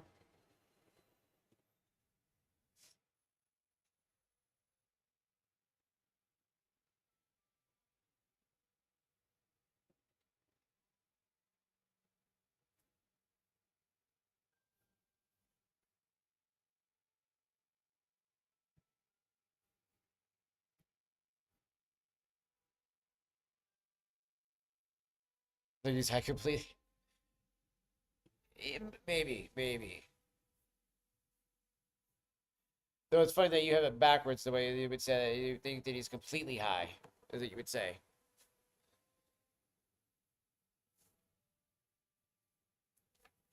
Also, it's funny too, but like Zara, I think was actually the first actual person we've had out of all the lurkers over on Kick actually pop a thing in the stream, which I appreciate that.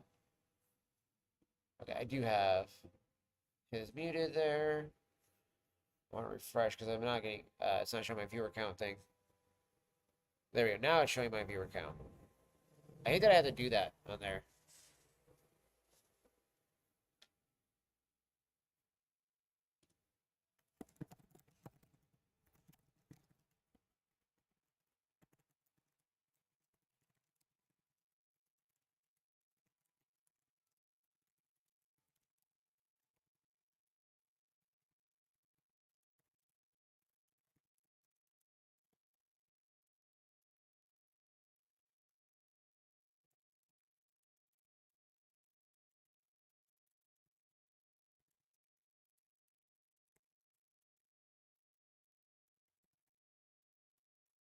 All right, I wanted to make sure I messaged Zdar back on that because I didn't know if he was able to actually see the messages or not.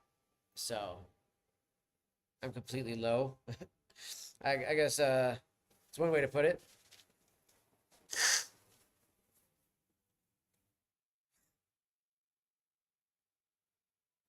One of the nice things about the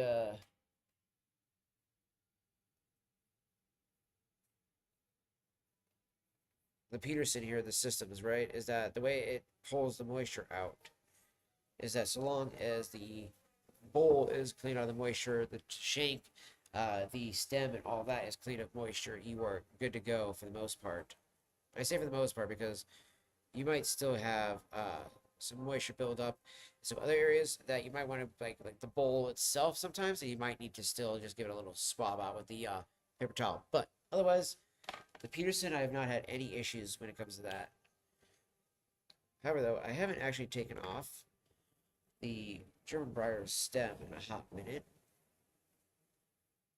Let's give it its own little.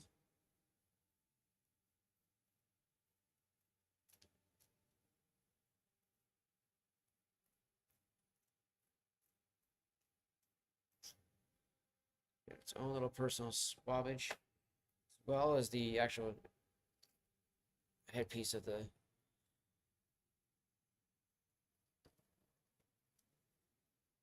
German Briar pipe. Clean up the that guy there.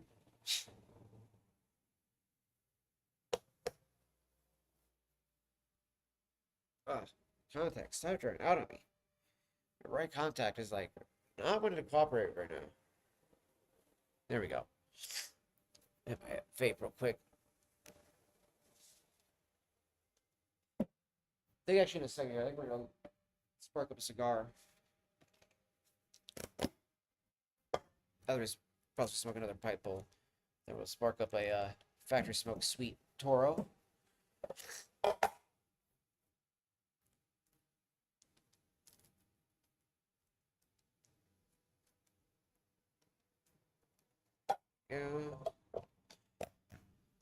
Pop that in there. Boom.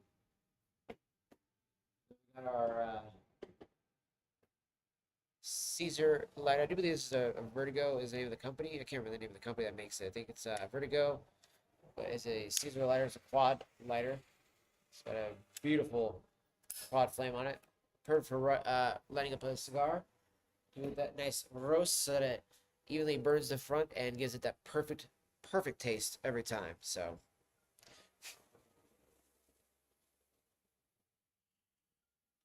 just kind of trying to get some of that light excess dusting of the caking off, not the actual layer of the cake off, but so I've been working pretty hard trying to actually rebuild the caking in there, because the way the caking was coming out in the pipe, it wasn't as evenly coated as I would have wanted it to be. Now it's actually way more evenly coated than it was. So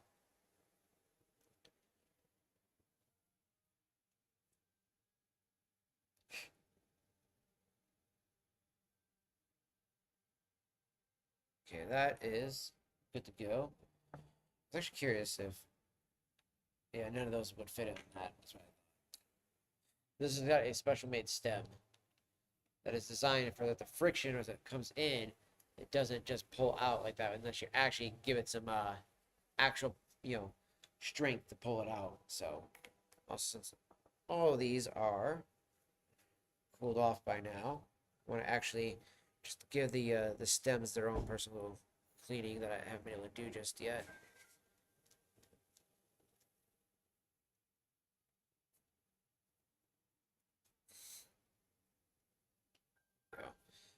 Especially on something like this bad boy on the corn cob.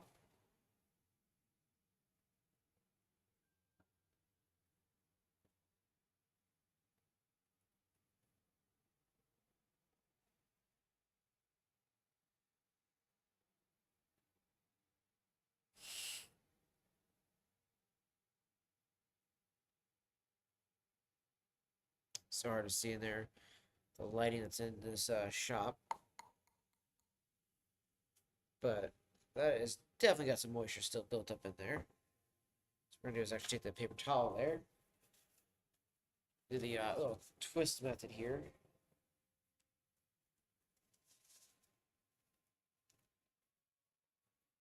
Just keep twisting it in.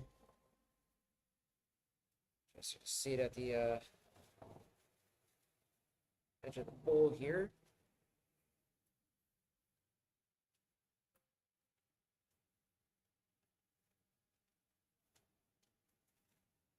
I think I can even make it down that far. looks like it sort of folded on itself, but definitely was needed. Not only was there moisture in there, but that is definitely a gunk buildup that definitely don't want in our mouth or anything like that. So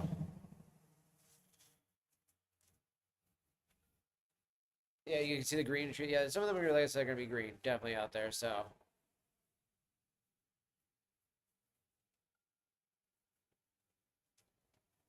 like our pine trees that we still have out there definitely will be still green. Get one more pip swab here. Just to really make sure I clean out the shank on the corn cob here. I honestly have not done this on the corn cob in a hot minute. I mean, granted, you're supposed to daily maintain up on your pipes and everything like that. Uh, damn, I wish that would slide in there better. It would be a perfect fit. Yeah, this is a 9, that's why. This is a 9mm versus a 6. So. This is meant to have a filter in it, but I ripped the filters out. I don't need filters. Fuck the filters.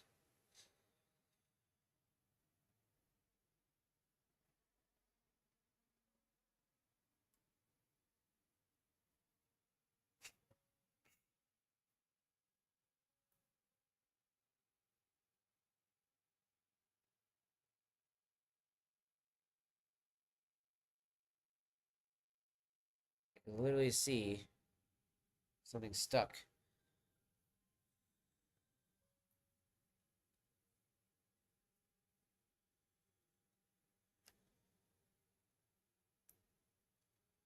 It's pieces of the ash that wouldn't come out from this guy here.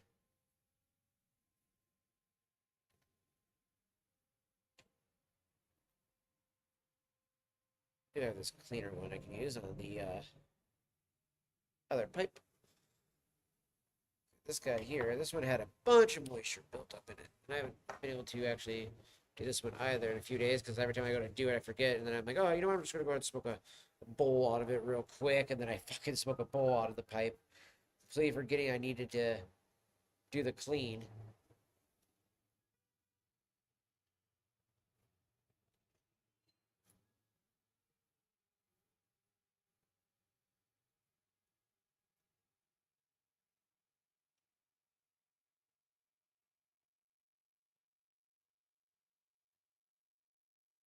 All right, there we go. Try to dry out the mouthpiece as best I can there.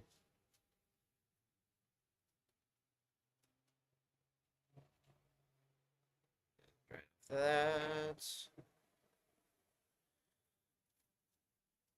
I'm just gonna do this to clean and dry out the shank of the apple briar that I have here.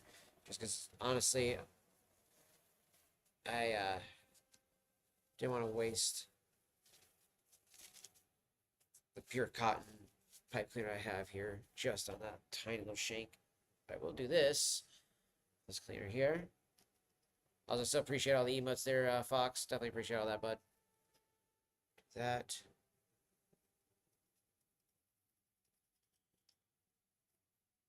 And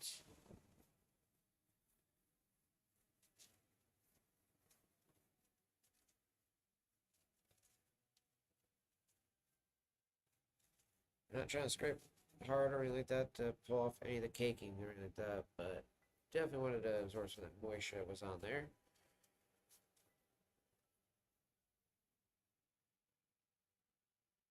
This is definitely gonna have to sit for a little while here because for some reason this bowl is just uber moist.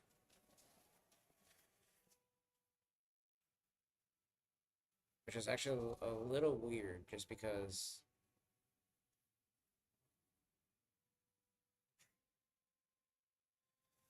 either A, the caking is doing its job, B, it's not, and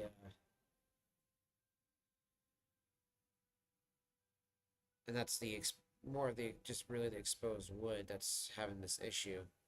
But we'll do this really quick with the cotton. Just gonna wipe the ends of it out, and then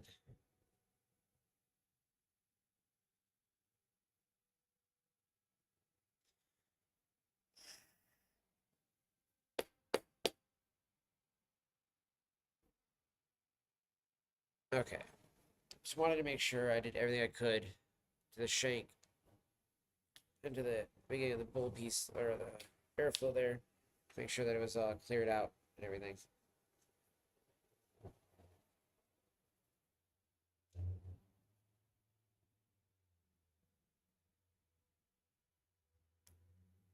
And clean off the mouthpiece too. This one has definitely got a nice actual plastic. See, there's a little plastic mouthpiece. This one's acrylic, as you can see here. Makes it nice for it being light. This one I have chewed the shit out of by accident. That's because I've let it rest in my mouth too much. But this one I really should just only use it like that because I've almost punctured this one. Actually, right there at the top, as you can see. I've almost bit through it by accident. This one, I do believe, if I'm not mistaken, I do believe this is a vulcanite stem, if I'm not mistaken. Either that or it's actually just plastic, but still. Or I should say black acrylic. But this has handled quite a bit of abuse from me clasping on it too. So there's I was wondering if it might be vulcanite because it's done better than this guy here. So, especially because gotta let that one cool. Go ahead and use the German Briar one just to smoke a small pipe bowl before I smoke a cigar here, chat. I got just a pinch of this autumn evening in my bag here left from when I went and bought some at the lounge the other night.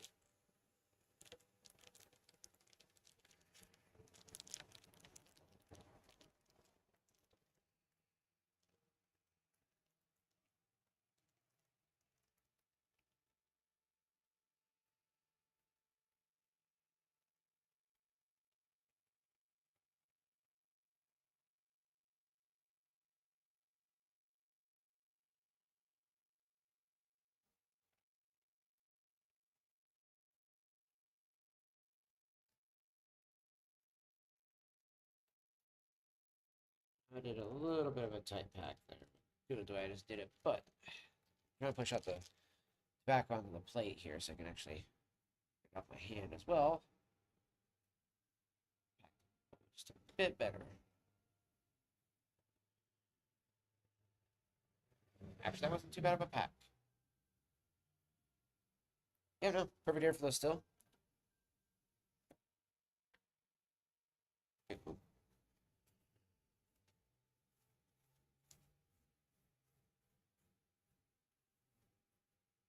Hair out of the way.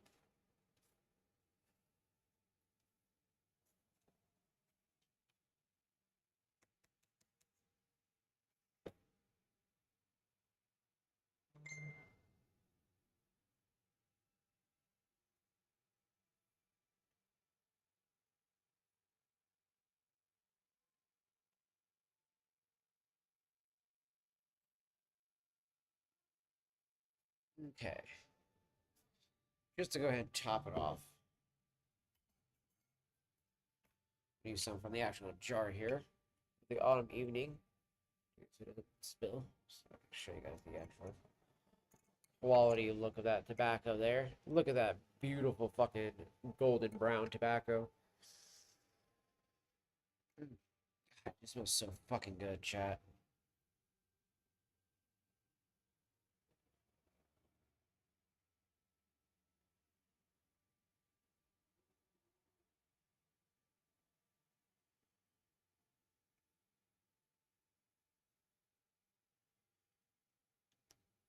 There we go. Still nice and packed, but I just wanted to just do a nice little tiny pinch of the much more main ribbon cut that's in the coarse ribbon cut, I should say. So that's what this one is. In the pipe bowl, so that way it would actually help with the kind of like more grinded, founded powder, not really powder, but more the dusting ends bits of the tobacco in this guy here. Though I probably should have put that on the top of this. That would actually work as a better kindling, but.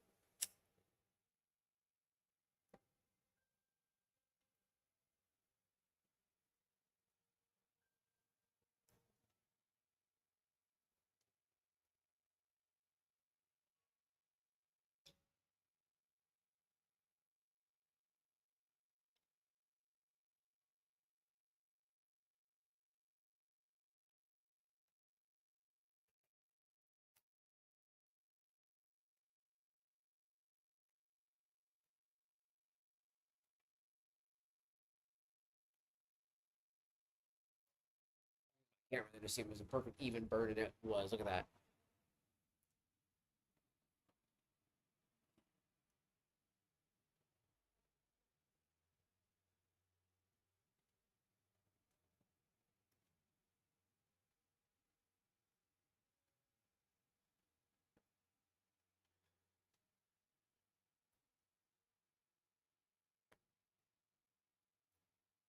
It was a little bit there.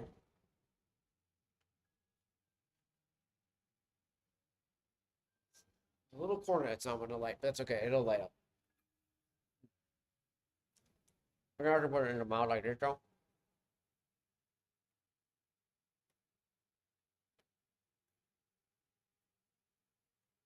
So when you're reading a book, this is one of the best ones to use when I'm reading a book because I can just pop it in the mouth, read as I'm like just, like that. So like, good example.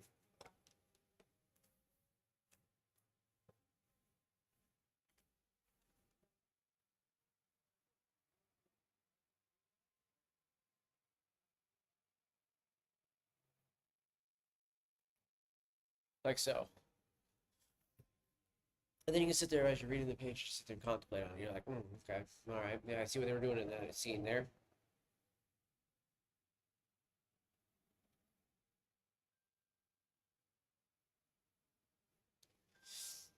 This one gets some pretty huge rips. I'm not gonna lie. It's actually impressive for this little German briar pipe, mm. And the amount of just abundance of flavor from the maple.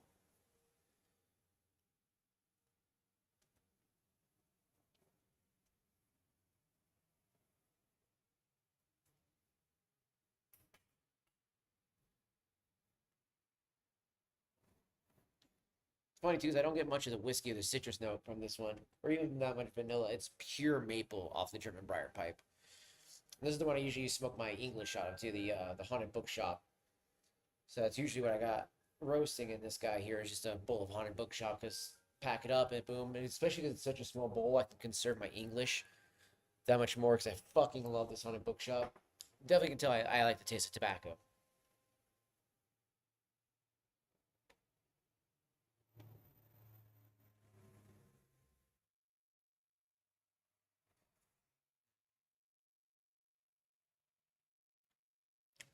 Such a pleasant taste, such a pleasant feel. And again, it's that boom, that little head high feel. You're like, and that's something I do want to talk about in one of my videos that I'm going to be doing next week. Is that there's this controversy about talking about pipe tobacco in the same way that you would cannabis, but it's being as a person who's used cannabis before, I know what I'm looking for and what I feel when I use cannabis, and when I feel the same fucking things I'm using pipe tobacco. I think that some of the pipe tobacco people need to have a little bit of a backseat on the conversation, and allow people like myself, who are actually use them both, to kind of kindly educate them that they are hating on something that legitimately is equal to what they're using. Again, cannabis has just been completely misunderstood, just as much as pipe tobacco and cigar smoking has been misunderstood.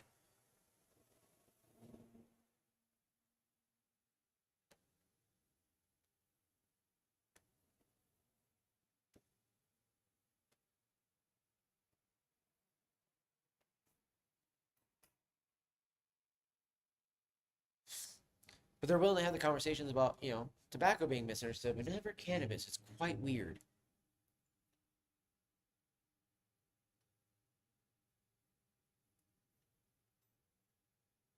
And then they'll have that conversation of being like, like, oh well, uh, the Bible says, this Genesis about plants and da da da. Okay, well, ergo, tobacco would fall under the same category than idiots.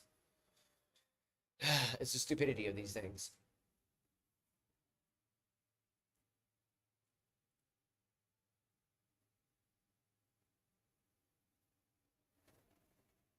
And to be exact, cannabis was been used longer than tobacco. They've actually found remnants of cannabis dating back 12,000 years ago, whereas they've have only found or not 12,000 years ago. What was it? No, yeah, no, there was something that it said 12,000 something years ago was that they dated back actual like cannabis use in like the in I think it was Asia or Africa. Uh, so like early ancestral days.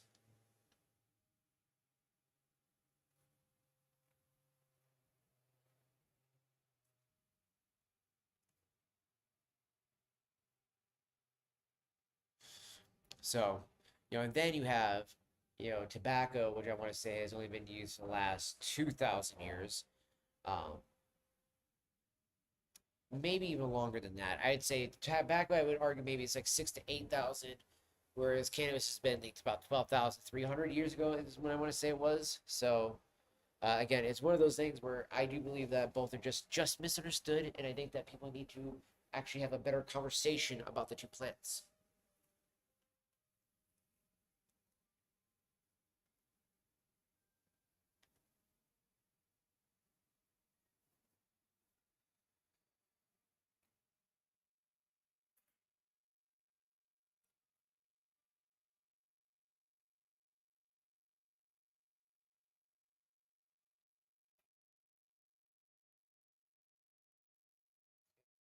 Big rips.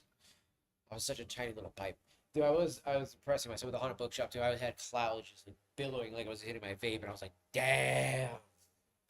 That was the haunted bookshop though. And again, you know, no tongue bite, no mouth bite, no nothing. When you're smoking this or the autumn evening, even my own little blend that I made here, the chocolate cherry, it doesn't give me that. And I like doing that out of the corn cob, because you really get to taste both the chocolate and the cherry on it, because you get that like that chocolate vanilla. I guess actually it would be best to describe that as like I guess a milk chocolate with a hint of cherry to it.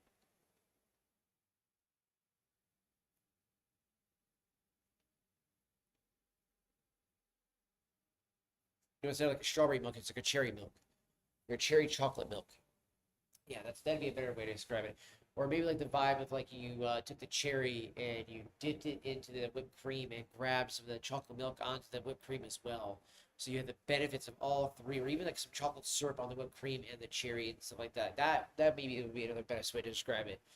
Because like when I say cherry cordial, I mean I do mean that you're tasting the chocolate in that black Cavendish. So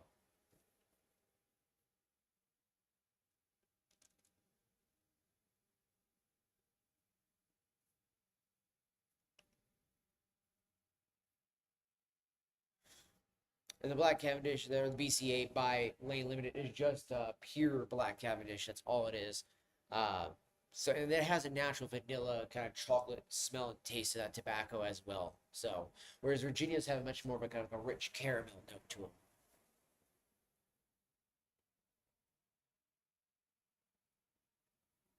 Whereas Burleys have a nice kind of nutty toasted almond, toasted chestnut kind of vibe to them.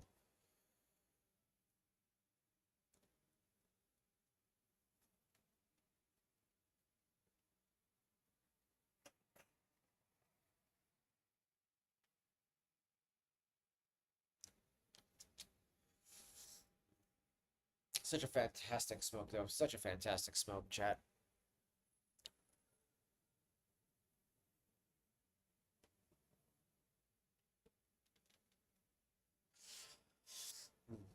And definitely how that last part of the bits were was just perfectly packed in there, so it's just evenly burning it all the way down to the bottom of the bowl.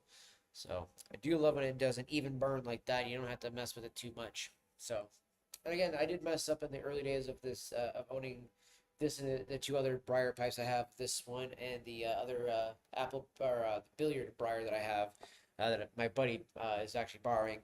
That I did use a torch on those at one point for just a tiny bit. Same with my Dr. Cabro. So I think that's what fucks up the wood. It still makes it super hot when you're smoking out of it because the briar wood's supposed to absorb the heat really well. Same with the caking in there.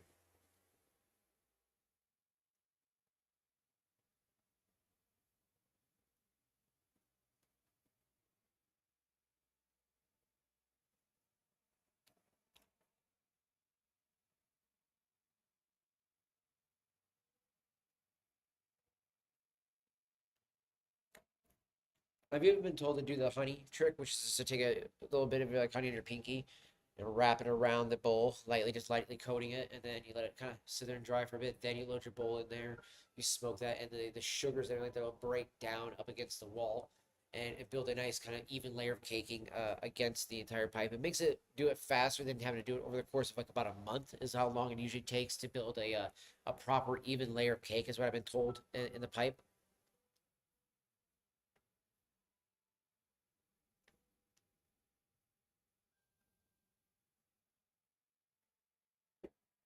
But I think also that's from people that smoke a little bit less than myself here.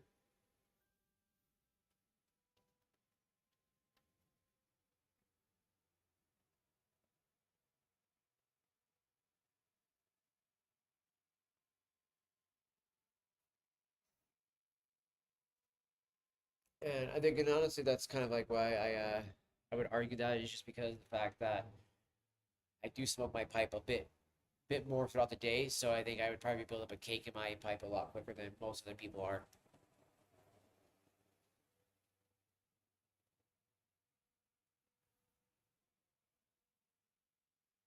Out of this pipe bowl, we're gonna spark up this. I'm mad though. I left my one that I already had ready to go. I had one already punched out, ready to go that I was pretty satisfied with because I was like, oh man, it was a perfect punch, everything like that.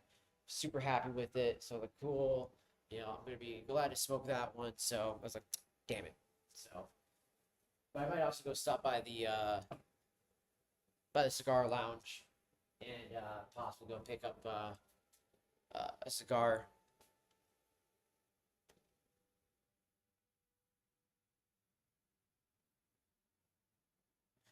Maybe a cigar or two. We'll see what I feel like. We'll see what I feel like. Whopping $15 off over there as well too. Since again, I go over the cigar lounge so much, but I love going in there, hanging out, and just vibe with all the dudes. They're just such a great group of guys that are hanging out in there always. Like last night, we were watching the politic races and stuff like that for the local, politics and stuff like that. Was hanging out with a couple city council members as well. That's cool too because we actually were hanging out with one dude who was from a smaller town off the way. And he won last night, so that was fun. We celebrated with him, smoking a cigar with him, everything like that. That was fun. We had a blast.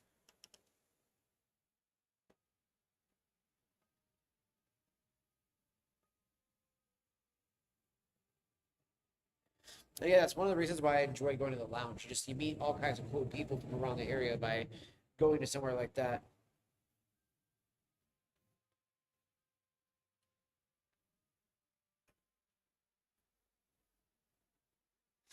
Like I would honestly recommend it for anybody out there that hasn't tried it yet to actually, give it a shot. You know, go and actually try it and just have a good time relaxing like that. You know what I mean? Like it's a very once in a lifetime unique experience that you can get uh, when it goes to being in cigar lounges, right? Like you can only get that experience once in a lifetime like that. I literally rephrase, I not once in a lifetime, but in a sense, like only one place can you get that in your lifetime, and it's gonna be at the cigar lounge like that.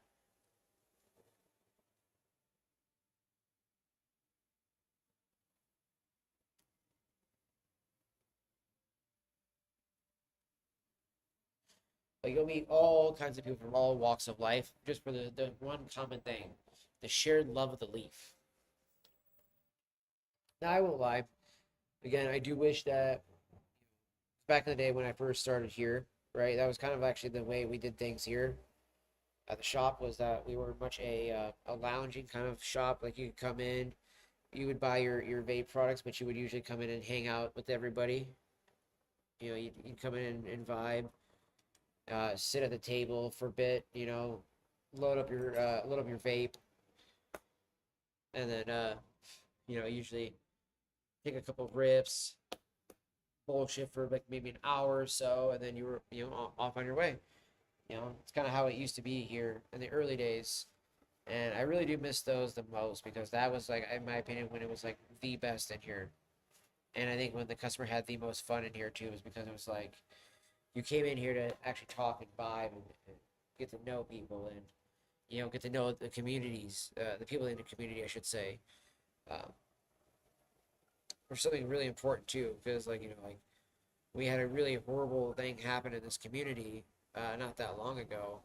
Um, a few of the girls that it happened to were, you know, customers, and you know, again, it's like one of the things I got, you know, said about in a comment about all that was, so it was like, I can't think of like anybody that would go and talk to their local vape store employee like the way that, you know, I was claiming that they talked to me, and I was like, well, I was like, I guess, you know, people that you go and buy stuff from are kind of shitty, and like, you know, they don't really like their job. And let's be honest, a lot of people that work in retail don't like their job. Unfortunately, that's just how it goes. You know, I wish I could change that more, because I absolutely love my job in retail. Um, you know, and not even just this job in general too. It's like I love doing retail in general. You know, and I think that retail is actually a very underrated and very, very fun and rewarding experience to do. This job is very thankless. Don't get me wrong. People don't thank you for shit in this job. When it comes to customers and stuff like that. But I will tell you this though, like it is definitely one of the more rewarding jobs I've had.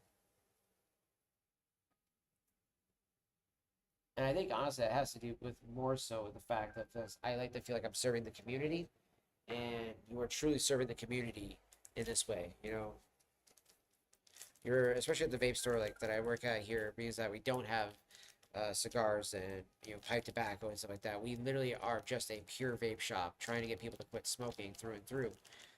Now, granted, I think that you can use pipe tobacco, cigars, and rollies as well to help with all that stuff. And I think that if my boss would have embraced that stuff, like I kind of asked him a long time ago, we probably would be in a much different position financially.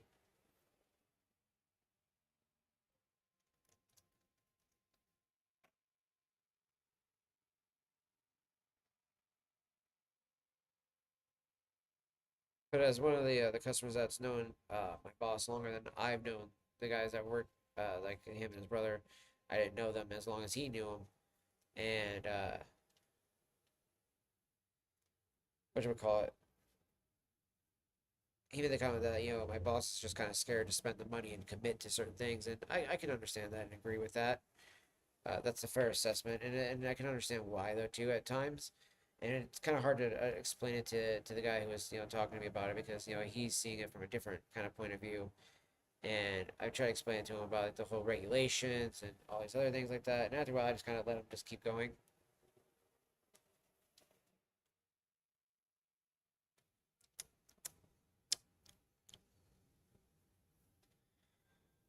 I do love these sweet caps,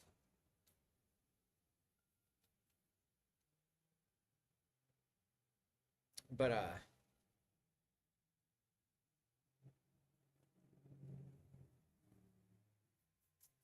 yeah, he in the early days, he would always like, you know, have the reasons for it, like, you know, like, oh, I can't do it because of this, can't do it because of that, and it was like, oh man, you know, and I would always just be like, oh, that sucks, or oh, I wish we could do it then, do it this way or do it that way. And a lot of it was just like, I guess, you know, the best sense of it would just be like, kind of just not, that's the best way to describe it, is just being scared to make that commitment to doing something like that because of maybe I guess the reputation or blowback that could potentially come from. I don't know. It's just very weird, but it was something we definitely should have got into very early on. And I think it honestly would have helped save us in a lot of ways too. especially like being a person that's a pipe smoker now. Like I would have probably started pipe smoking even more, and even earlier because as much as I enjoy it, especially like the smell. Like if I was to come in here and we had stuff like this in a jar, and you just be like, oh yeah, I smell this, and so it's just wafting it, and you're like, oh my gosh, this smells amazing. Like, can I get like an ounce or two of that? Like, oh, how much does it cost? And let's say they would have been like, oh, it's $8 an ounce, and I would be like, wait, what? How much is it this? They're like, oh, it's like, let's say it's in a bigger jar, like those big jars, right? That I usually buy out of, or not buy like out of it, like like the whole thing, but like out of that jar, I'm getting my stuff. And that would have been like, I'd be like, okay, let me get like 4 ounces of that. Let me get like 4 or 5 ounces of that. It's like, and then it's like cool, and then it's like going into buying like cigars. You could be like, cool, I want to buy like a brick of factory smokes for like $60 or even cheaper, for it. It's like online you can see them for like $42 for a brick of 20. And then you go into fucking like Big Smoke and they got them for like upwards of $90. And you're like, dude, no, fuck that. Now granted there is some of them in there that are like bricks of 50, right? They got like actual bricks of 50 cigars for like fucking, $60. So like that I almost kind of can see being a little bit more feasible because it's like, okay, that's like, you know, like a cut on a deal on a brick of like 3 bricks of 20, but you got to cut or a deal on it because you bought three of them instead of just buying, one or so, whatever the case is, right? So I could see something like that, but yeah, it's just really weird how highly much it cost over at the Big Smoke place. But there was like the cigar lounge, they have like the ones that they would consider like their the less bougie level of cigars, and even those are still really solid ones. Those are like the foundation, the Ashton, or not the Ashton, but the foundation tabernacles and other ones like that, or not tabernacle, but what is it? The Charter Oak, sorry. Those ones would be the ones that you would get there. They're like $9, right? Or even like the Deadwoods, which are like $10 and stuff like that. Which Deadwoods are my favorite, so I'd go in there and get some fucking, like I'll probably grab a couple of the Crazy Alice's since they're only like $10 a pop. The only downside is I should eat something. Trying to think if I have anything else to eat here at the store. I don't think I do. Maybe I'll check for real quick.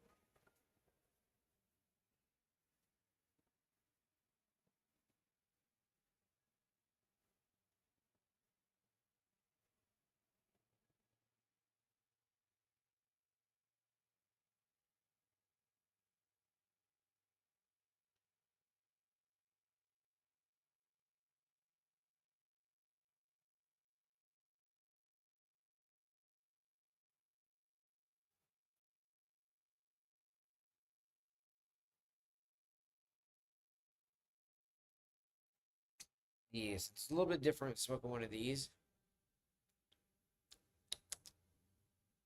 I might have to wait till for a little bit here because I was gonna stream for a little bit longer and then wrap it up. But then, so I might end up going to get some food here in a bit, eating and then just smoking this on my walk home because you don't want to smoke a cigar on an empty stomach. It's a little bit different with smoking pipe bowls, right? Like it's not as heavy of a smoke on your body and even in your mouth and everything like that. So when you go to smoke with a pipe bowl, you can actually get away with it if you haven't eaten really and smoke a pipe bowl. Whereas if I smoke a cigar before I eat, it's gonna make my stomach feel super nauseous the entire time. And instead of being able to enjoy the cigar, I'm just gonna sit there and be like, oh, I just really want to go eat. You know what I mean? Or even if you just have some coffee with it, it kind of helps with it. But it just, yeah, you don't want to do that on an empty stomach. So we're gonna give that just a few moments then on the fun pipe. Oh wait. Now this one's dried up. We're good. We're good there. So.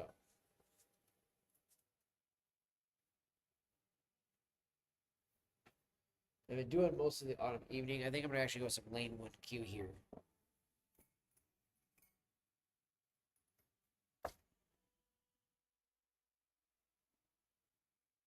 Which is lane 1Q, by the way, does smell really good. As well as honey and vanilla.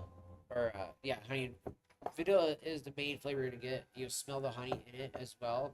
but unfortunately, you won't taste that honey. The honey will be pretty much a roast out of there as you're smoking it, so like that. So you won't taste much of that at all. But it does help with also the caking build up in the pipe as well. Just kind of aerating the tobacco there a bit.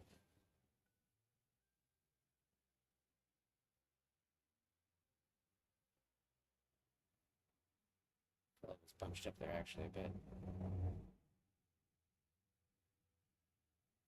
I'm make sure I unravel it all, so it's all nice little bits of ribbons. Drop it in there, not clumps. So don't want any clumpage in the bowl, because then when you get the clumps, then it's actually like a knot in there, and then it just you end up getting this really little small hot spots.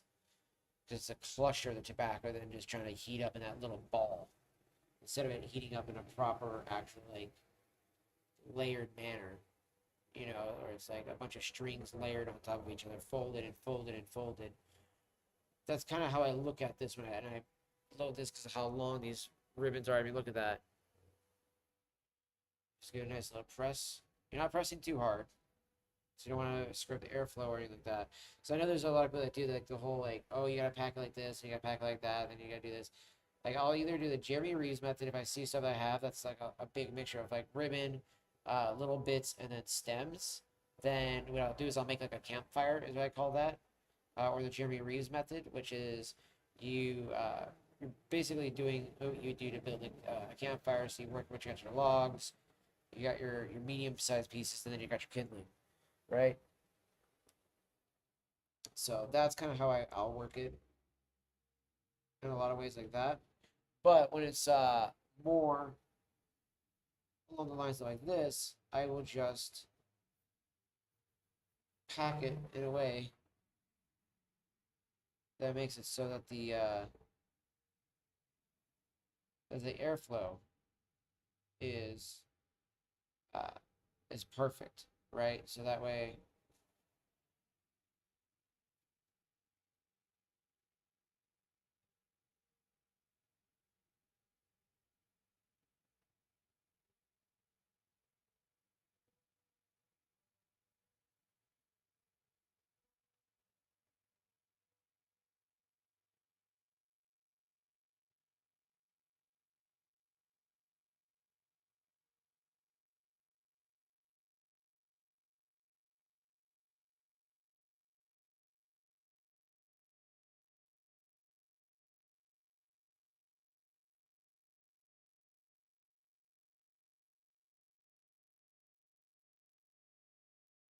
All right, almost done packing. Oh,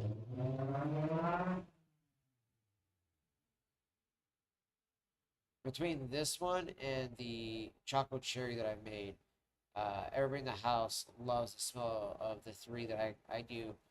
But they love this one and the chocolate cherry. Yeah, the chocolate cherry that I've made the most. Autumn evening they love smelling, but the problem with that one is it just makes everybody hungry because they're like, oh my gosh, I want pancakes or waffles now. Because it smells literally like breakfast as you're smoking it. So,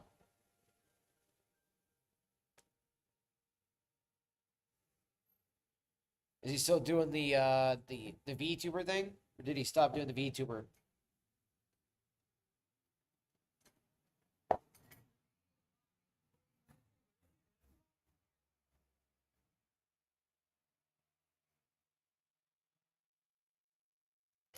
Again, I mean, to be fair, I mean, like, I know he likes the game and all, but it's like, I would just rather play something I actually enjoy, versus playing something like that for the hopes to get people to follow. It's like that's just ridiculous, man.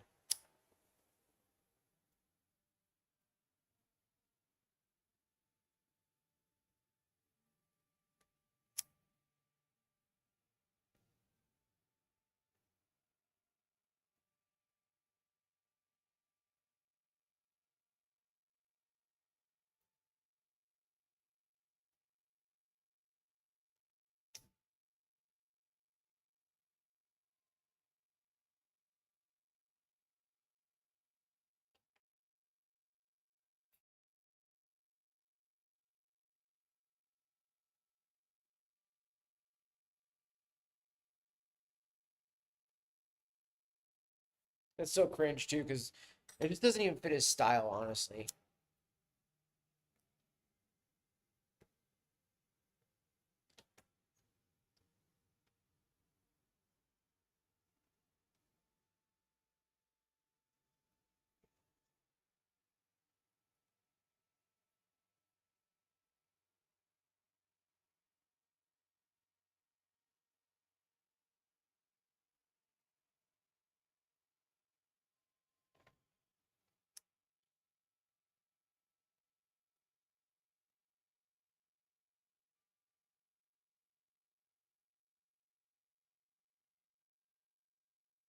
There we go. Now it's evenly roasting all the way across the bowl.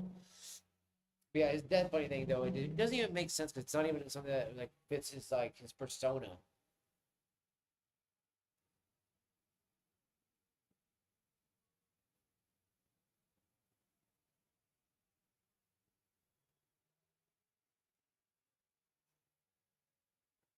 And I mean, at least that's my opinion.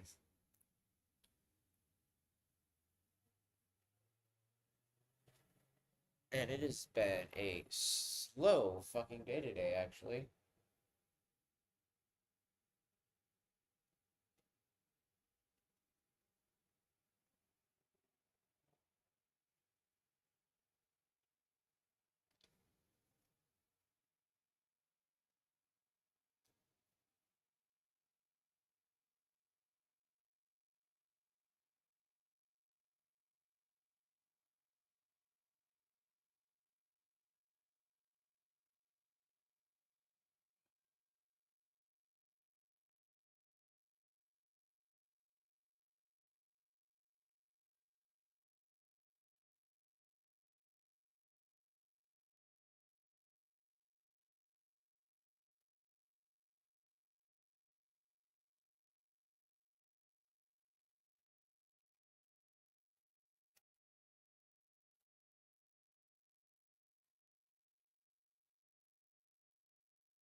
Yo, what's up, Sparks?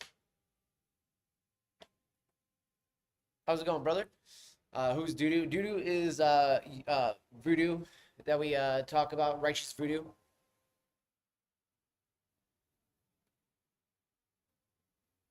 He's a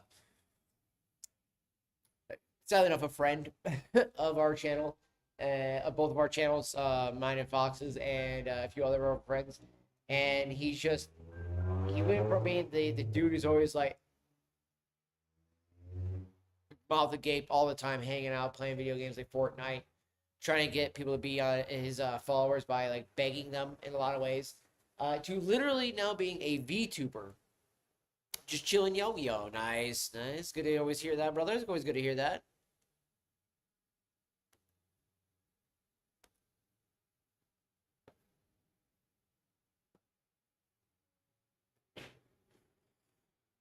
Of course, this is the one time I feel like I've like messed up loading my pipe somehow.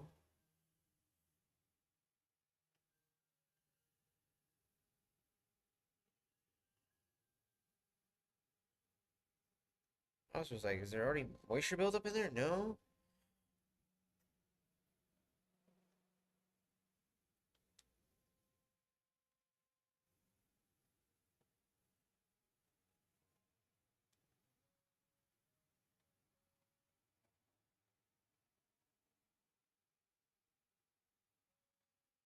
There we go.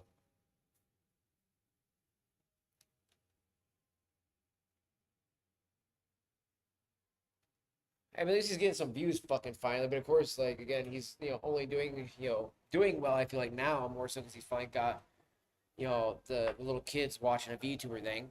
I mean, yeah, I totally saw that, man. Definitely saw that, Sparks.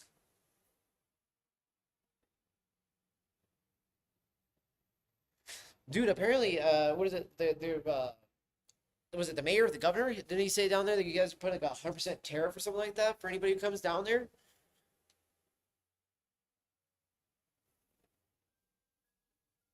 Due to all this, I mean,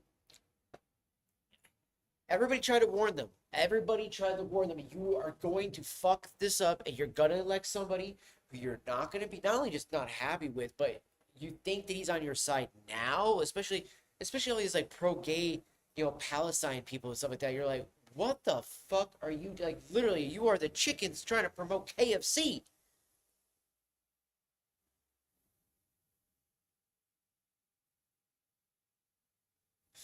It's funny that you're saying that too, by the way, too, because I keep seeing for a long time I was hearing that from what you call it Dave Rubin.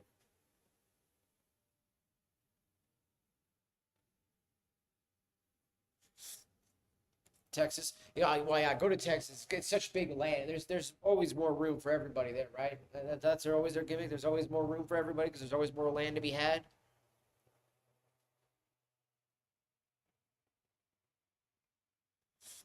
Like it kills me. It kills me with how they do it in Texas, man.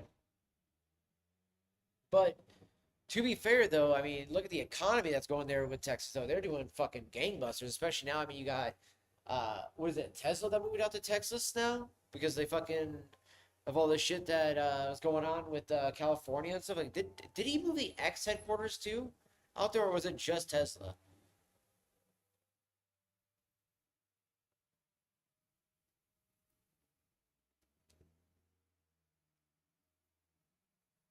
Then also, yeah. Speaking of which, you also got the call that the what was it, the mayor that just had of what is it, Boca Raton, who was like, oh yeah, we got a bunch of CEOs already calling us up, wanting to move their businesses down here and everything like that. You're like, there you go, fucking. He hasn't even gotten into office yet, and they're already like, let's get the fuck out of here.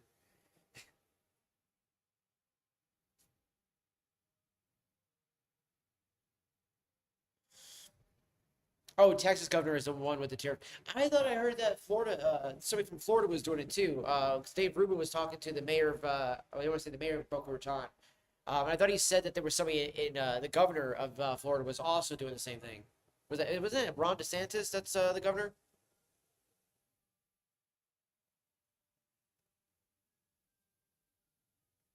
Yeah, instead of his mouth being agape, instead of it being a moving VTuber like this, doing all this kind of stuff like that, his VTuber was like,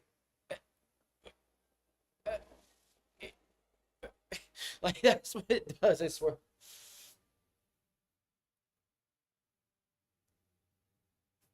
And it's because he still claims he doesn't have the stuff to do a dual PC setup, and I'm like, yes, you do.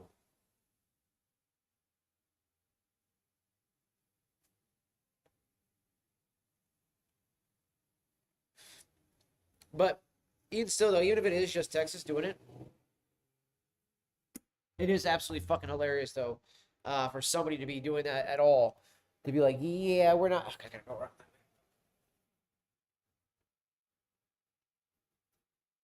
No, paper towel's closer, chat.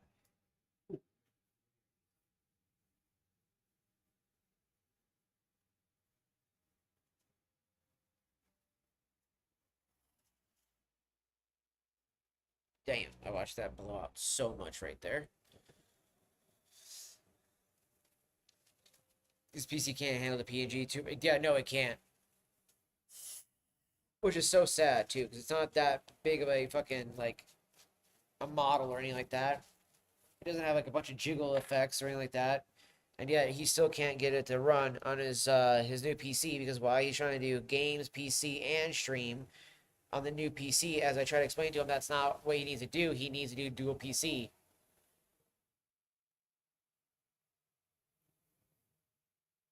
That's actually something we need to fucking do, honestly. Like, especially something like Instagram. Little girls don't need to be on Instagram until they're like 18, 19 years old. Maybe not even until 21. Let's be real. Because that shit ruins so many fucking women and so many girls.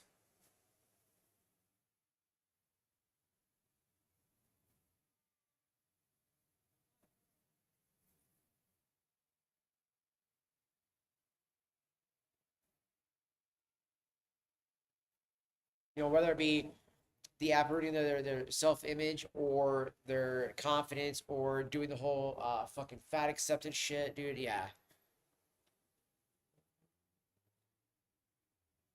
we definitely need our young girls to have a better view of themselves and stuff like that. Just like the young men too. Young men, the same thing.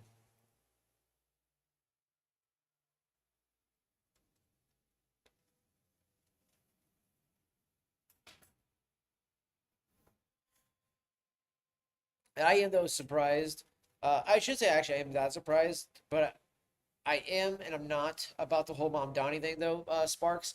But I am surprised though is that the actual turnout for Como didn't work better. But also at the same time though, I didn't know that he didn't like campaign at all until like the last second. And then when he did the whole debate, which the debate, dude, he was fucking on fire at the debate.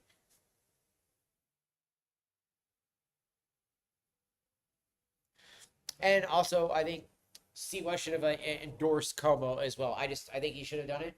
Yes, it's not conservative Republican that would have been there, but you know what? A fucking Democrat's better than a communist, a jihadist communist.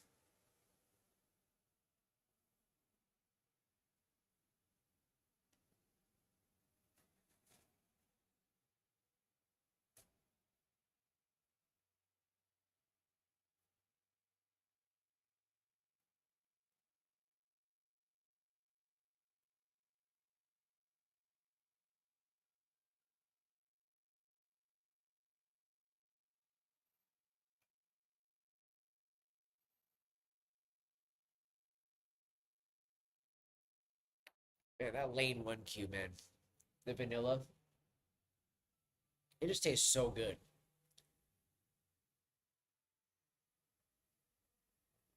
and it smokes so nicely, man. It smokes so fucking nicely.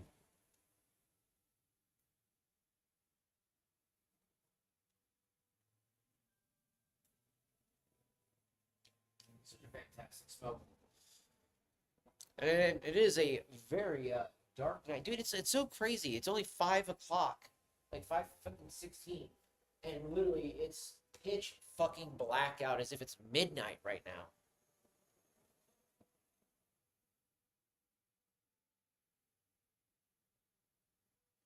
It's ridiculous, man. I'm telling you.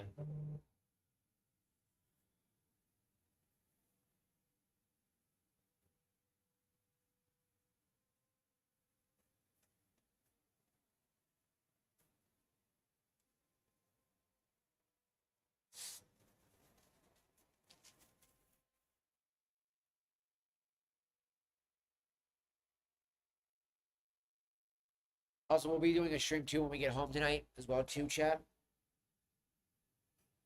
But I will be also doing some cleaning as well.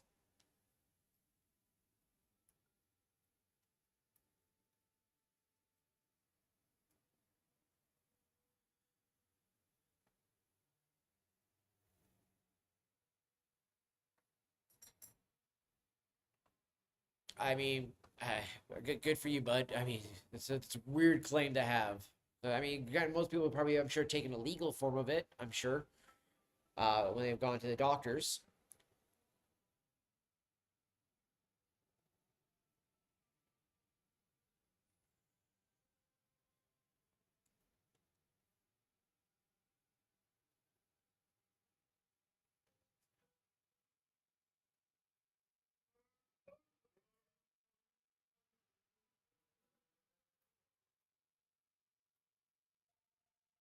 One second here, chat.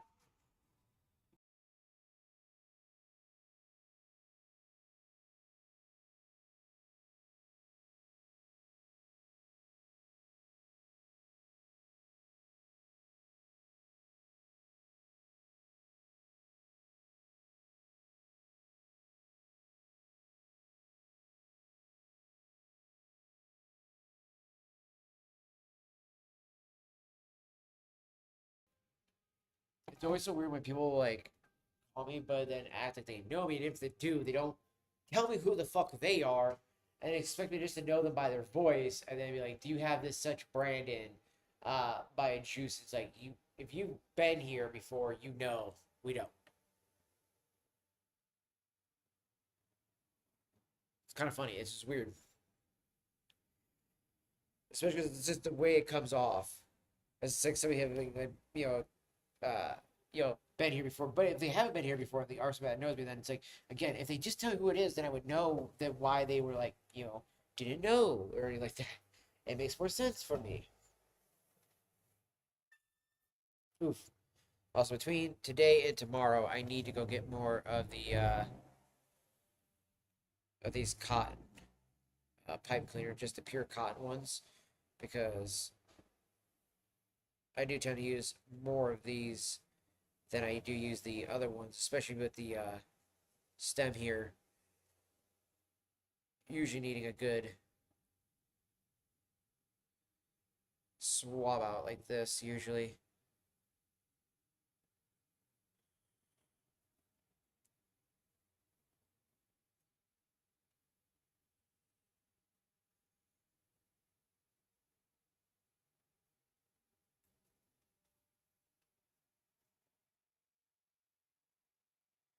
Yeah, but now there's actually moisture built up in the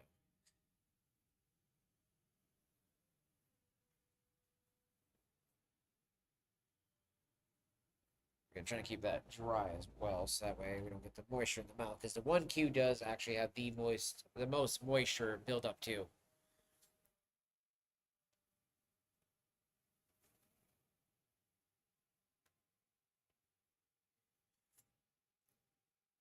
I mean, that's cool, man. I mean, I don't understand why you feel like you have a need to tell people these random things like that. Like when you first came here, you were talking about conspiracy theories, like on the 16th. You know that was fun, that was fine, and everything like that. Talking about having done amphetamine and all this stuff like that, it's just really fucking stupid and weird, man. Like nobody really gives a shit about that. Nobody's gonna be like, "Wow, man, you're so fucking cool. That's amazing." Nobody gives a shit, dude.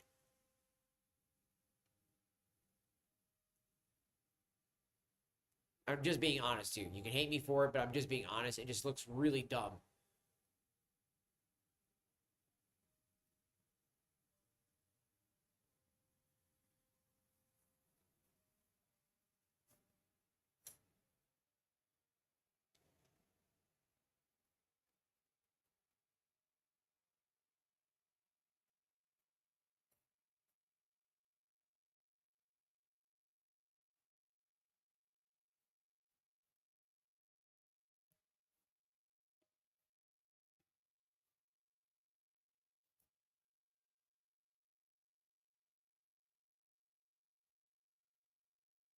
I mean, if you know, then why do it, bro? I mean, like just be a better person, be a better viewer, a community member, things like that. It's not that hard, man. It's really not that fucking hard.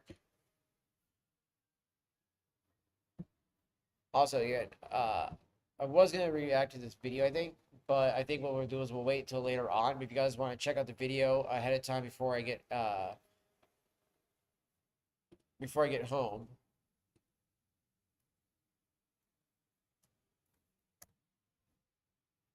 this is the video I do plan to react to. So if you guys want to check it out and see what we'll be reacting to when I get to the home tonight to do the home part of the stream, there you guys go.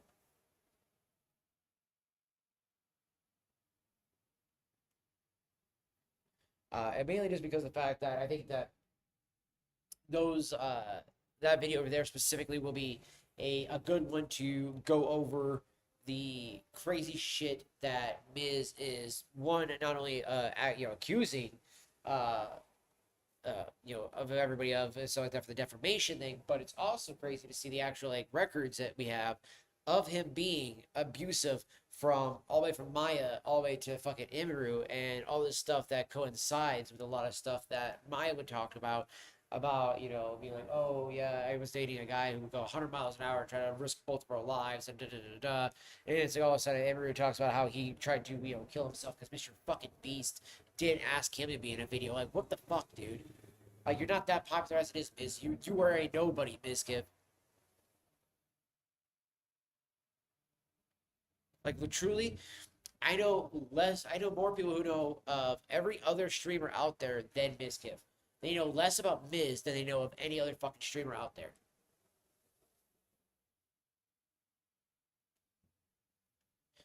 And whenever they put like the whole OG lineup and whatever the case is, dude, I never hear anybody put Mizkif in that fucking lineup because he's just a nobody.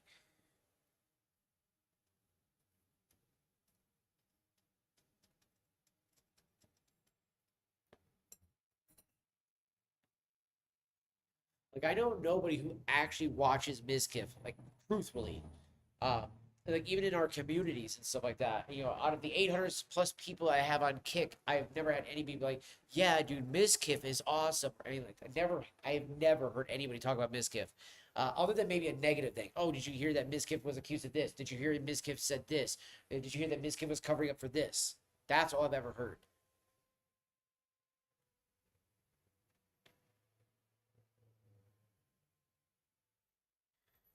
Which, to be frank, those aren't good things. Those aren't good things. You know, you don't really want to have those things probably attached to your fucking name like that. So,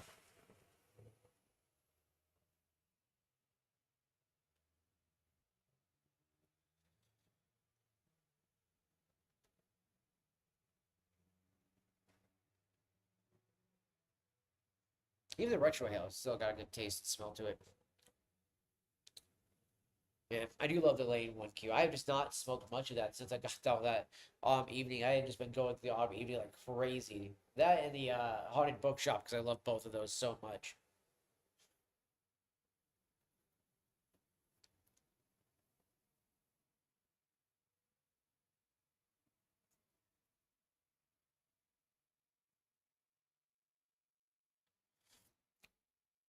Yeah, there's just something about pipe smoking, chat. It's just relaxing. It's therapeutic. The aroma that comes from it's like almost like aromatherapy, you know, and it's just pleasant. It's a pleasant, fun experience and hobby, one that I rather enjoy doing, you know, greatly, honestly.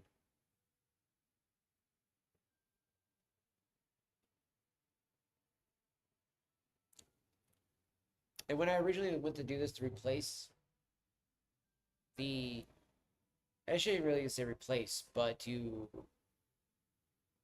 add with the vaping, but to more so become the main focal point. I never thought it was because that it helped me actually with my epilepsy, or because it would help me uh, truly be more cerebral in my thoughts.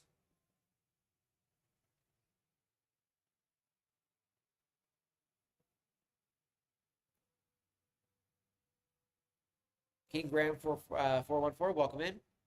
How's it going for you, bud?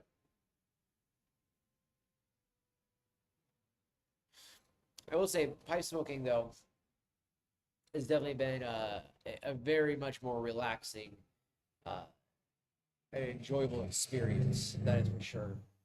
Uh, you know, even when I picked up pipes or vaping for the first time, right when I was spinning my first big ass mod, I never had the same head rush or feeling like I have now. So, wow, that's a question I've been asked in a long time. Holy crap. Yeah, no.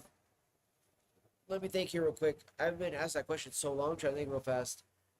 I want to say to start off around like 400 and then about 420, but never to exceed 460. About 460, 480, I want to say is what you're not wanting to exceed on that one. You want to load a very small amount, not too small that it roasts it once it does start rolling, but enough that it can actually saturate the cup perfectly. Um, but can also produce enough actual vapor as well because it will not produce a great deal of vapor. It's more terp refinement. So you're going to feel it in the back of the throat and on the back of your palate way more. So even if you start to feel that, right, but you blow out, you do the exhale and you have no vapor, no smoke, whatever, you still took a hit. Trust me. It's just that you felt it more, uh, almost like an invisible vapor sense.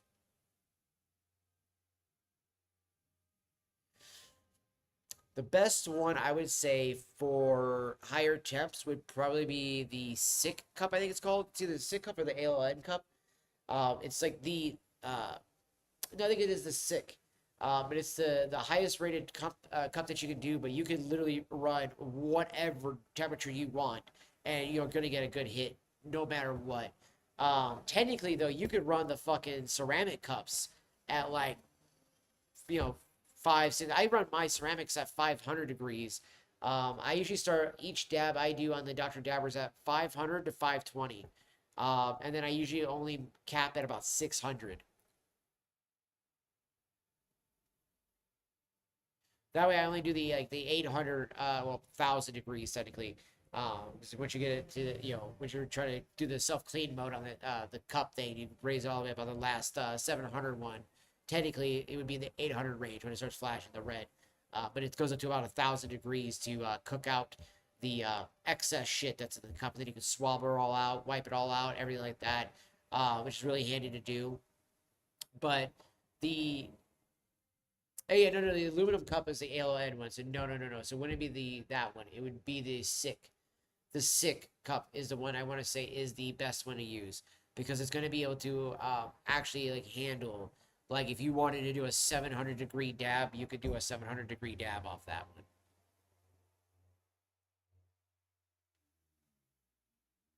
I'm trying to remember, like as far as I remember, because I only ever owned the sapphire cup and the two ceramic cups. I only ever borrowed the sick, the titanium, the smooth quartz, and a few other ones like that from friends. And then they eventually would make the second one, which I actually have a customer here at the vape shop who actually owns the Switch 2. Absolutely loves it, by the way. Said that the Switch 2 was the best investment that they've ever made.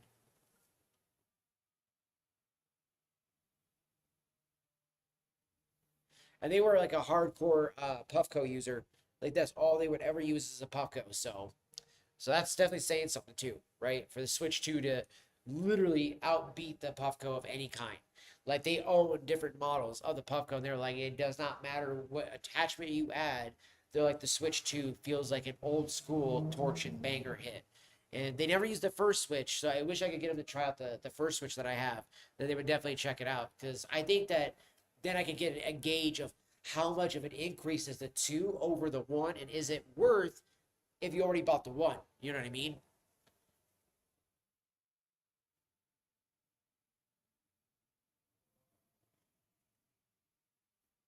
You like the Switch too? So I definitely need to check it out. Definitely need to check it out. I will say, if you want more clouds, definitely go ceramic cup 500 degrees. Biggest clouds I get. I'm not even joking. I will take a hit at 500, 520, and it doesn't matter what I load in it, what kind of variable of consistency that it is of a dab. It will give me a fat, voluptuous hit every fucking solid time. And because you're at the 500 degrees, doesn't matter what you have loaded in there, terpene wise, it will activate whatever hidden indica terpene that is in there, or that indica effect, if you will, and you will straight up be like, oh, I feel sleepy. I feel kind of more tired. Wow, that's nice. And it hits you right in the head, like, bam.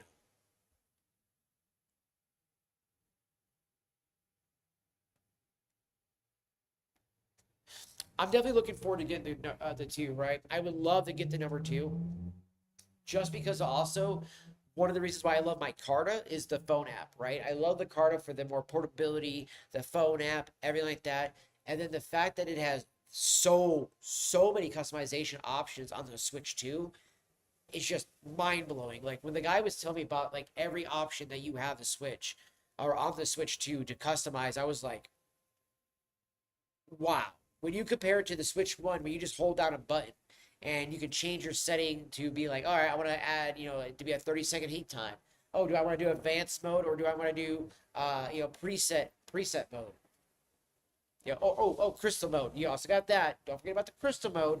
Uh, it's like that's all you really get, and like I'm grateful for that. It's amazing. It does a great job. But then when you have that ability, apparently you can set the curve, the ramp up, how it holds, everything like that. You're like, what? You're like, I can do that with my Carta. That's why I love the Carta too, and I can do that now with the Switch too. Fuck yeah, I want to get one of those. It's like the price tag. Oh shit, damn. You're like, wait a minute, hold up. You're like, oh, that hurts. That hurts a little bit. Oh, like is there a fucking Black Friday sale going on? Is a Cyber Monday sale going on? I might have to hit that bitch up. That's how I got my Sugar Sean, was the Black Friday sale a long time ago. Where did I put my tamper at? Oh, right there.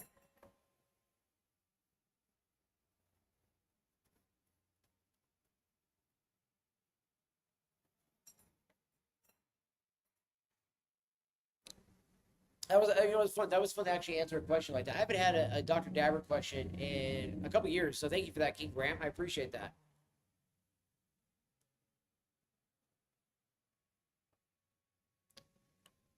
Here I'm smoking almost some pipe. That's how long ago this has been a change. I am now smoking pipe tobacco. Not only just being a person that vapes, but I'm also a person that smokes pipe tobacco now. So that is how long ago that has been. So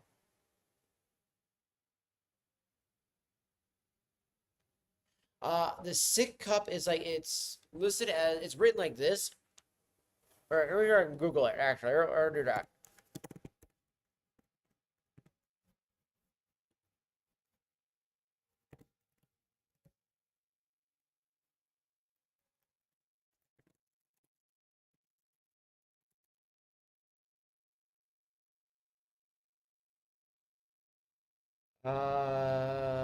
Where is the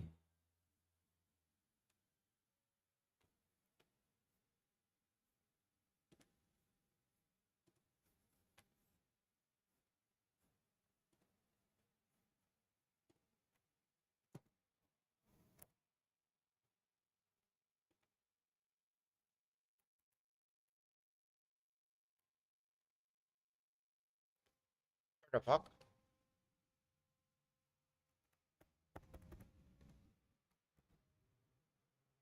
Oh my gosh. Okay, so I can't post a link because the link is too long. Uh,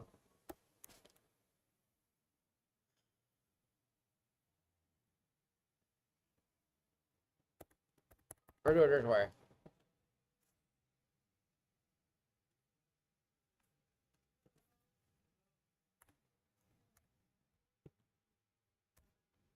Okay, so King Graham, grab the first link, add the second part of that to the first link, and then there you go. That will be the full link that you need to give you the for the cup on that one, and kind of give you the little background on it too. And it has the fastest heat up time too as well, and excellent thermal conductivity too. And it gives you the densest vapor too from it.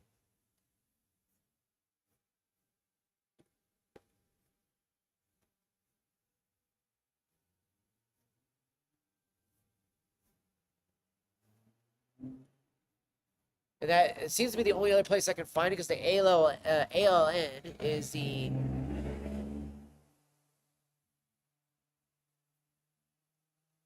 Oh no, okay, so no, the ALN, sorry, my bad, replaced the sick cup. So this one is 120 times more thermally conductive than quartz. So your best bet would be either to get the cheaper sick one, if you could find it closer to like a decent more price range. But because that ALN cup, fucking $100, fam. So unless you got the $100 to just drop on a cup like that, but when it comes to the built-in ceramic cup that comes with the Dr. Dabbers, that's the one I use for the dab rig.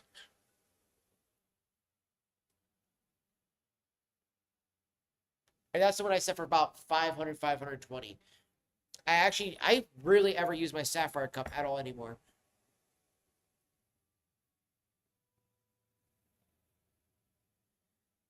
And I actually have some stuff that I should probably use with the sapphire cup.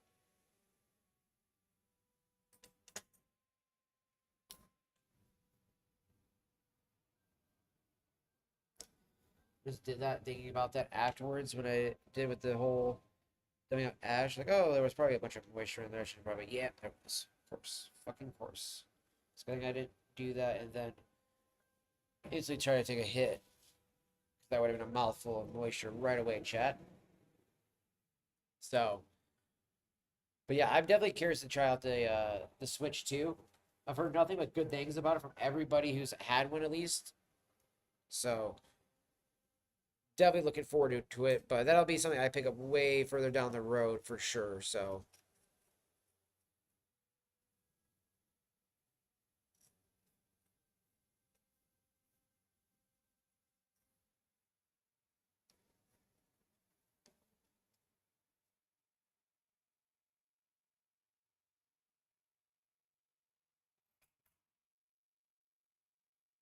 yeah, well, I'm just gonna use the slide for a second. I don't know another one of it.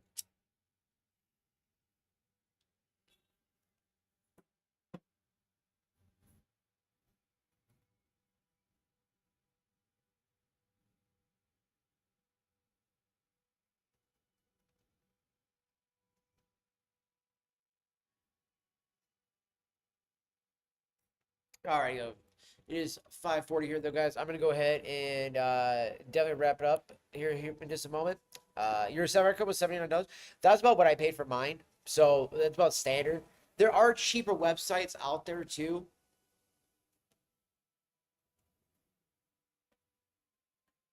And I know sometimes you can find places that have sales as well, or they might have like some codes that you can use for them as well.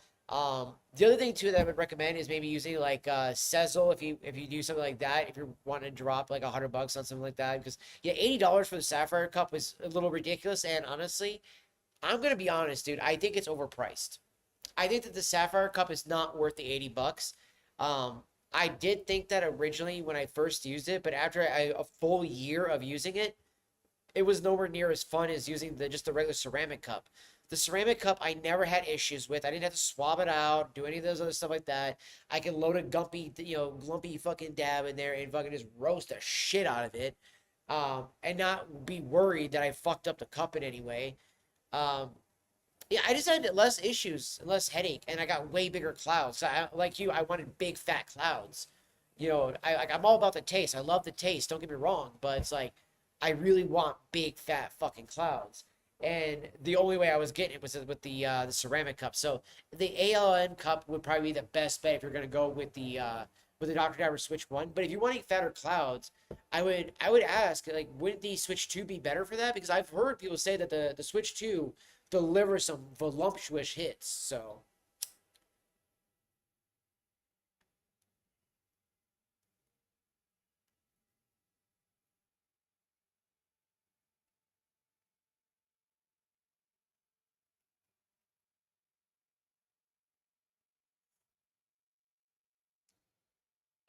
such a fantastic smoke.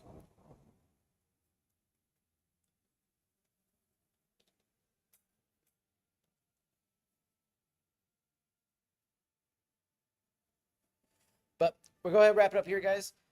Just because I'm gonna go grab some food and get ready for the rest of the end of the day. I will be back live though. Once we get home, we'll do a cleaning stream while we are cleaning up the house and everything like that, guys. So I think it'll be a blast while we are doing all that. So I will see you guys back here live then.